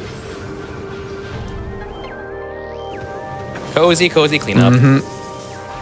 It's really funny because it's like super cozy in Prime 2, but like if you speedrun like Metroid Fusion or Samus Return, for example, the cleanup segment is like super intense. It's more intense, I would say, in the new route now. I believe it. And there's still a couple of things, even in this route, there's still a couple of things that could kill the run, like the lower Torvis screw attack out of bounds to get through the Annihilator door room. There's that one missile expansion there. I can see that. That's pretty notorious. Like that has killed a couple of my runs. There's the final out of bounds in Aegon Wastes. Not that there's that much stuff. I mean, also just like general movement stuff, like getting some of the BSJs. Okay, that was a 30% chance for no pirates there. Okay. That's amazing. Okay. So we won 3 coin flips and a 30%. Yeah, nice. Also nice puzzle skip here. I overshot. Oh, wait. I think I overshot it. Okay. That's right. Still works. You're still on the. Oh, nope, no. Didn't work. Okay. I didn't know I have a backup for that, so I'm just gonna do it again. Okay. I'm usually pretty consistent at this, but unfortunately that green goo is gonna affect things because this enemy's really annoying. Also, this Sporb is like one of the few enemies that can knock you out of a screw attack. Nicely done. This is a fun trick to do. Yeah, this is a pretty cool trick. This room is honestly really cool to do casually because it has like all these really fancy spider ball tracks that go around, but obviously it's really slow in the speedrun, so kind of just want to skip it. Also, E. Did you get the? You got the Torvis Grove missile? Did you? Missile? Or power That's bomb the. expansion? That's the room before Med Vista. So the tree.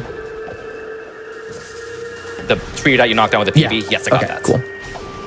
Like, this section of Torvis is what I usually miss for items. Like, Plaza Access I've missed a whole bunch, which is this room right here. Grove I've missed a few times. I like calling I like calling this room Life Grove Tunnel Prime 2 because Life Grove Tunnel is a very notorious room in Prime 1 where the half-pipe just does not work half the time. There are literally speedrunners who would rather do a really fancy spawn jump to skip that half-pipe in Prime 1 because the half-pipe just does not work. It's so bad. It's so bad. This room is like the closest thing to that in Prime 2. It's better. Like, sometimes it's nowhere near as bad, but like sometimes you just fail to get the missile tank, even though you're holding right the entire time. So, oh wait, I go to the Dark World. Yeah, okay. You do need to come. I clean everything up here in the Dark missile, World, though, right? I will get this missile. Like, what do you? Because you have to go back to Aegon, though. So like. Oh yeah, I remember. Okay. Oh, because you already went to portal chamber, right? So you got that missile there already. So you just come back.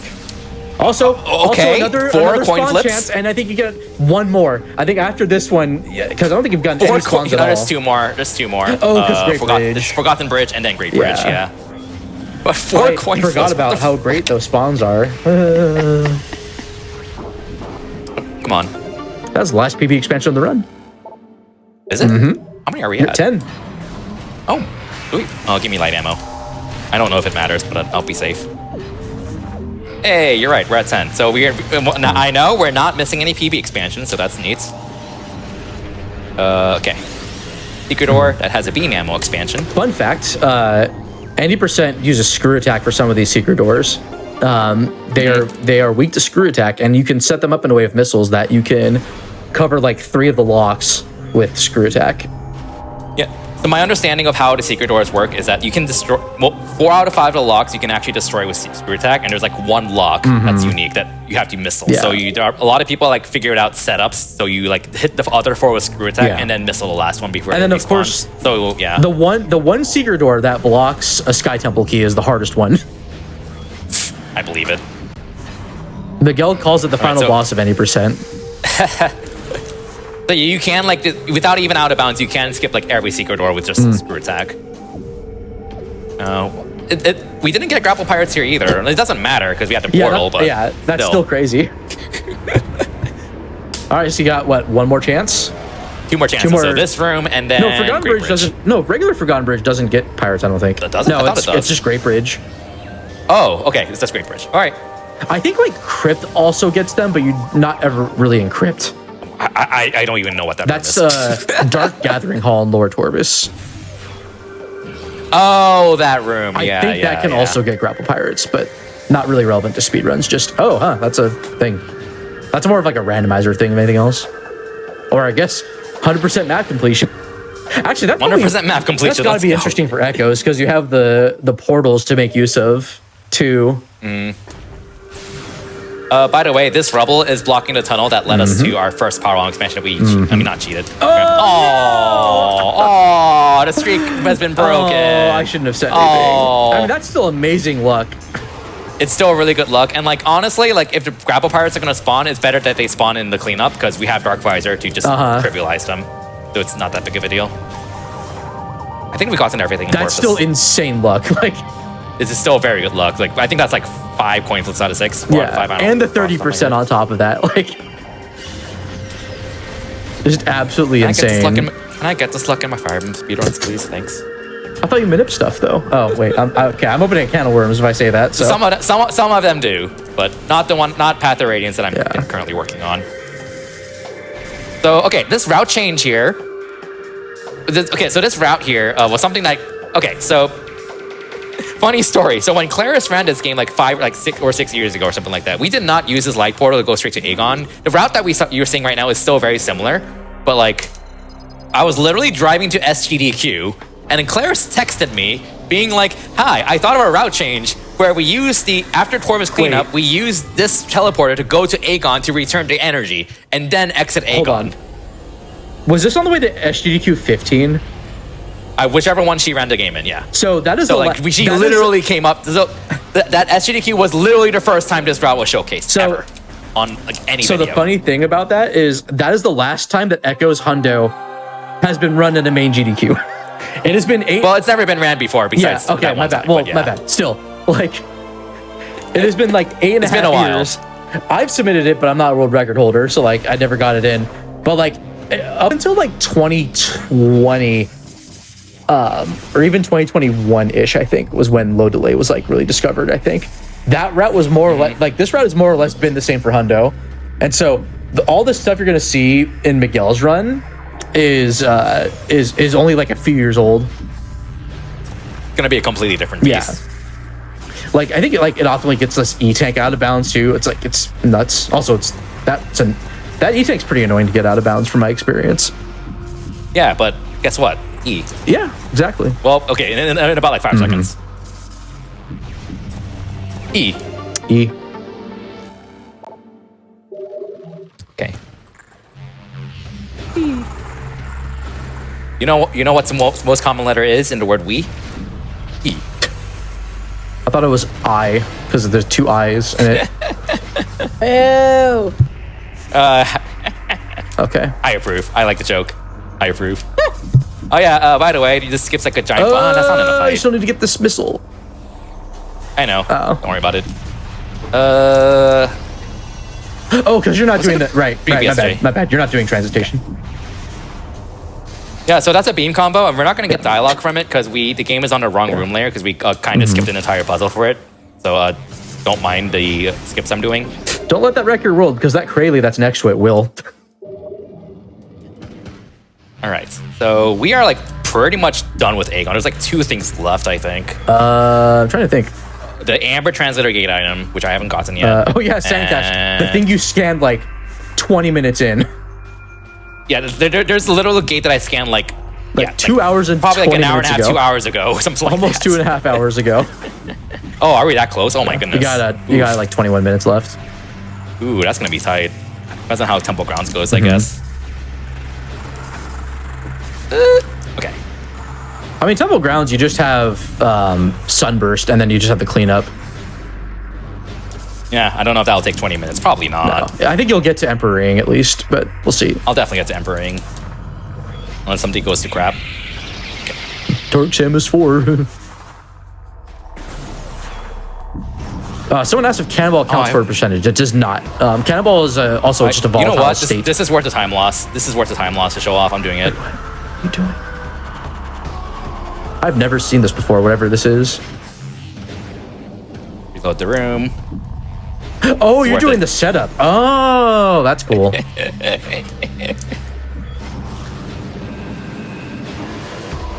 Yeets! Oh, it's been so long since I've seen that. I've never done that. I wish I did. It's incredibly easy with that setup. I think that's like technically in logic in the randomizer. Which lets you skip Spider Ball. No way. I think you need like pretty high knowledge for it. Oh, that's so Like someone bumped cool. into it and they're like, what the heck do I need to do here? so And I'm like, I cool. don't blame you for not knowing. I think Dark Zero's been in chat. I don't know if he is anymore, but It's like 3 a.m. for him. Oh, okay. But then again, he's like always all awake. right, watch the so. VOD, Dark, and answer the question. Well, watch the VOD, Dark Zero. Leave a YouTube comment. Confirm for us if that's still in Also, logic. this is the one arbitrary echo lock room in Aegon. Torvis has no echo locks to speak of. For some reason. Oh, I hit that one somehow. You hit that one first before this one, yeah. Just so we don't have to cram this all into the end, when you get a moment, Curry and Bash, if you all want to have some time for some shout outs, please feel free to do so we don't miss out on any of those. Yeah, this is a good time for that, honestly, because this is going to be even cozier than how cozy this has already been. But, yeah, I think I want to first give a shout out to Claris, who kind of got me into Prime speedrunning in the first place and taught me pretty much everything I know about echoes. Well, not everything, but a lot for me to get started off of. And then, like, also just Bash for being on commentary with me. There's also a lot of cool folks in the Prime speedrunning and randomizer Discords. I don't really stream Prime that much nowadays, although I still play randomizers here and there. I'll say that having only done it like once this year, but Prime randomizers are really cool too. I think I enjoy doing that a lot too. But there's a lot of cool folks all around, so definitely recommend checking out the randomizer and the speedrun. Okay, and Bash? Yeah, again, like shoutouts to the speedrun and rando communities. Shoutouts to the server for Metroid people who want to play other games good too server. Shout out to PHMR. Big shout outs to Retro Studios for making these fantastic games and the remaster. Oh, seriously. I would say like Jack Matthews and Zoe Kirsch in particular have been very prolific on Twitter and just social media in general. I think both have done interviews with, I think, Kiwi Talks, going over a lot of the game's design. It's really, really thoughtful and really interesting stuff in my opinion. Also, rest in peace, Andy O'Neill, Mark H. Hutchinson, AFB, and Spaghetti Toastbook. Those latter two are were very prominent members of the randomizer community, and they are very much missed.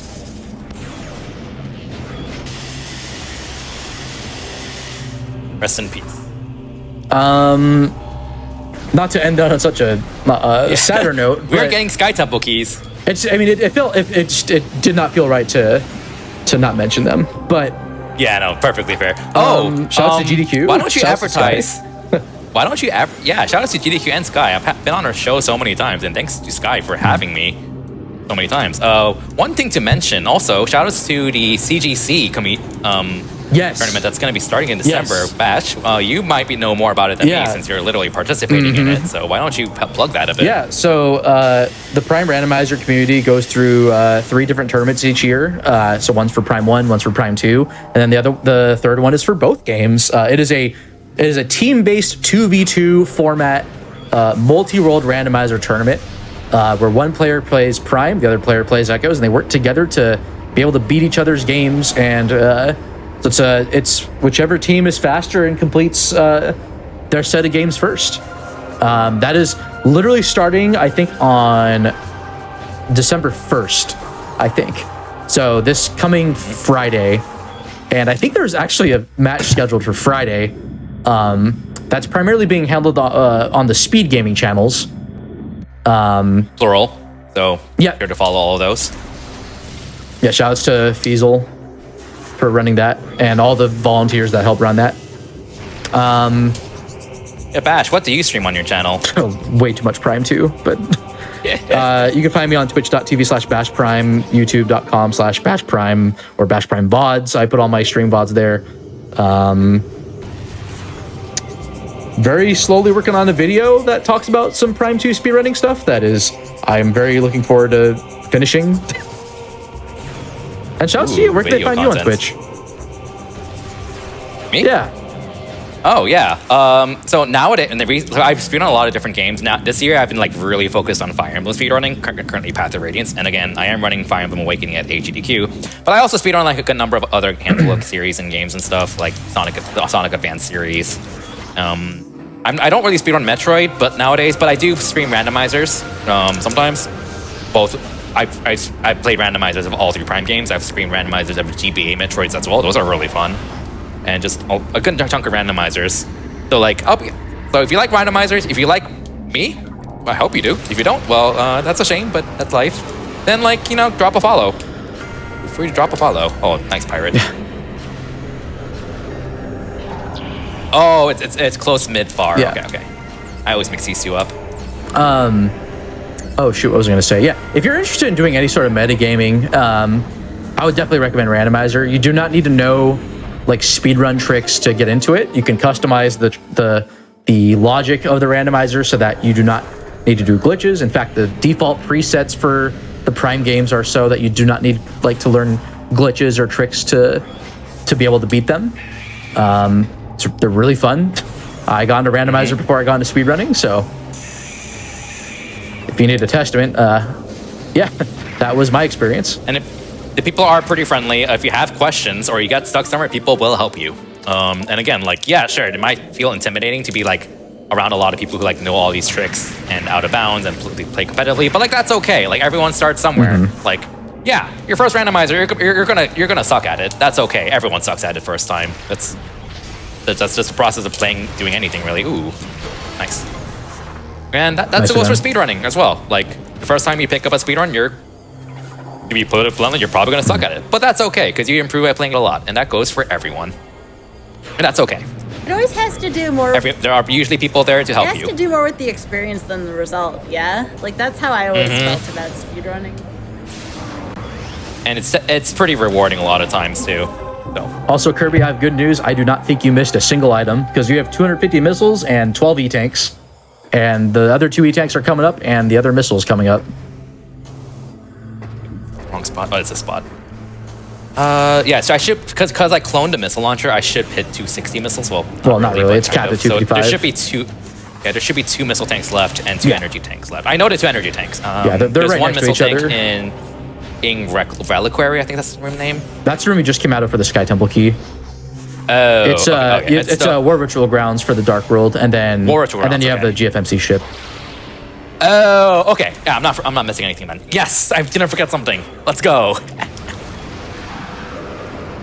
That's a big plus. I mean, it helps that I played randomizers, but still, because you kind of need to know all these locations. Yeah, indeed. Because what's more difficult? I mean, I can't really speak from experience because I come from speedrunning, but I do feel for someone new to randomizer, the bigger thing is not the tricks themselves, but just knowing the game. And that's just something you experience by playing the game a lot. And that goes for any randomizer, really. So That's so. I just saw Baja Blood's thing in chat saying, "Can I knock Bash out of 3 consecutive tournaments?" Probably. Oh, yeah, he did, Baja didn't Blood, he? Yeah. Baja like Blood two tournaments in a row. my bracket demon, and also my Pokemon Crystal Rando racing demon. I cannot beat him for the life of me. He's too good. No, that Baja Blood he's guy. great. Baja is out for blood this year. Oh, yeah. Sorry, no, not sorry for the pun. It's like went from I'm not sure how I'll do in the Prime tournament to literally getting second place. Yeah, CGC Cup coming up soon. Yeah, cross game is going to be so alright. cool. I'm excited. It's just really fun to watch. It can be a little hard to follow because you're watching 2 teams of 2 games at the same time, but typically speaking, the trackers and the commentary do a good job of explaining stuff and what's going on. And it's always just kind of fun to see like how the race is going. It's a 2v2 randomizer tournament, and It's fantastic. I mean, I'm a big sucker for multi-world, especially for some of my favorite games. So like, I love watching. Yeah, it. this will be the second iteration of it. The first tournament was from last year for cross game, and it was awesome. It was really great. So I have very high hopes for how good this year's tournament will be. So Bash, would you like to explain this room coming up? This is probably like the last major skip in the game before the boss. So you normally need like secret missiles, boost ball, a whole bunch of stuff. And Kirby's going to be... Oh, okay, so he's going to kill the pirates now. This is actually kind of cycle-based if you do this as fast as possible. You can get a BSJ and to get the height you need to just directly screw attack to this item before the pirates start ruining your day with all their like projectiles that they can fire at you. So there's some standable collision here that Kirby's going to bomb space jump to get high enough to reach. And then there's like... Basically, the goal is to reach this ledge that's like directly above Kirby. And that'll be high enough that Kirby can then jump and then screw attack to the sunburst. Ooh, am I close enough? You need to hold back a little bit more on those 3. I'm skipping a huge puzzle here.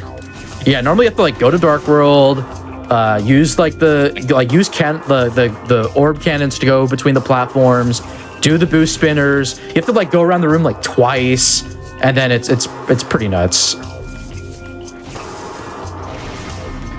I think you need to be back a little bit more. So start holding down right before that first of the 3 bombs explodes.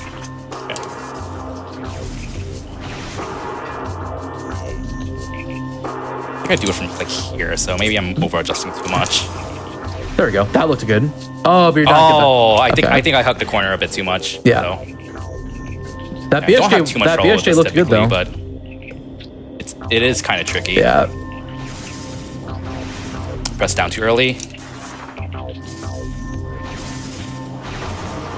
There we go. There we Nice. go. And then just there you go. Bob's your uncle. Or your pirate. And a sunburst.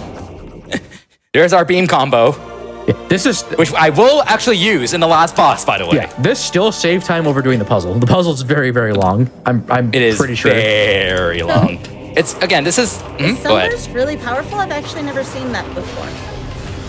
It is actually. Yeah, it does like 300, 400 damage. Wow. Against like dark enemies. It takes up. It takes up 30 light ammo and 5 Yeah, missiles. and also the projectile which is a itself lot. travels really slow. Okay, that is a fake Which is- 100%. There's 1 missile left.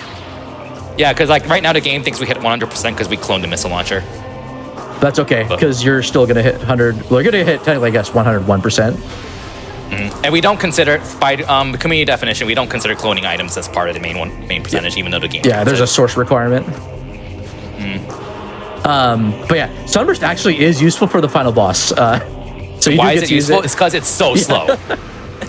Which is, I found this, by the way. It's my main biggest contribution to the 100% speedrun. that's cool. I found it. Also E. Yeah, because like you want to fire it during a transition phase, but because it's so slow, you have time to fire it ridiculously early, and then still switch to your beam without losing any DPS, and it'll still hit because it's so slow. Also, real quick, and it's hilarious. real quick, Kirby, Go ahead. E in honor of that last E tank that was collected, the final E tank, The final. and this E. is right here, All the right. final missile expansion. Yeah, so without the dupe, this is where you would see the 100% message. And then again, the last Sky Temple key is around the corner. Those are not actually tracked for percentage at all, or they don't count towards percent. So That's why you're able to skip the Inghive ones in this route, and then in the current world record route, both Inghive and Dark Aegon. Still need Chica though. Always need the Chica keys. Till we find something that's a lot of super doors and secret doors on the way, which is why like they're pretty important items in general. Any percent does skip all of them, which means like you kind of just need to like get out, either screw attack the secret one or just go out of bounds to get around all these. Do you still get super miss in any? You still get super. You delay supers because it's too. The wall crawl takes I think too long. Oh yeah, and it's also It's kind right of there, yeah, too. it's on the way too. Yeah, you might as well grab it. It's on the way, and even if you delay it, since you're coming back from the temple, you just fall right on top of it. So it's yeah, no, that makes sense. it's always worth getting. Okay, last secret lock in the game. But any percent world record skips seekers now. All right. Why should anyone use Annihilator Beam? It is I It's hope really this good. fight will change your mind. It's too weak. I It's hope so this weak. fight will change your mind. Annihilator's almost as strong as Light Beam, and it's just insanely strong. Each individual shot is weaker. It has the highest DPS. But like it's also rapid fire. It has rapid It has the fire, highest so it's just DPS. absurdly powerful. Or the CPS. Yeah, literally But this boss final coming up- bosses. This first phase of Emperor Ring is literally going to also grats on getting all the Sky Temple keys.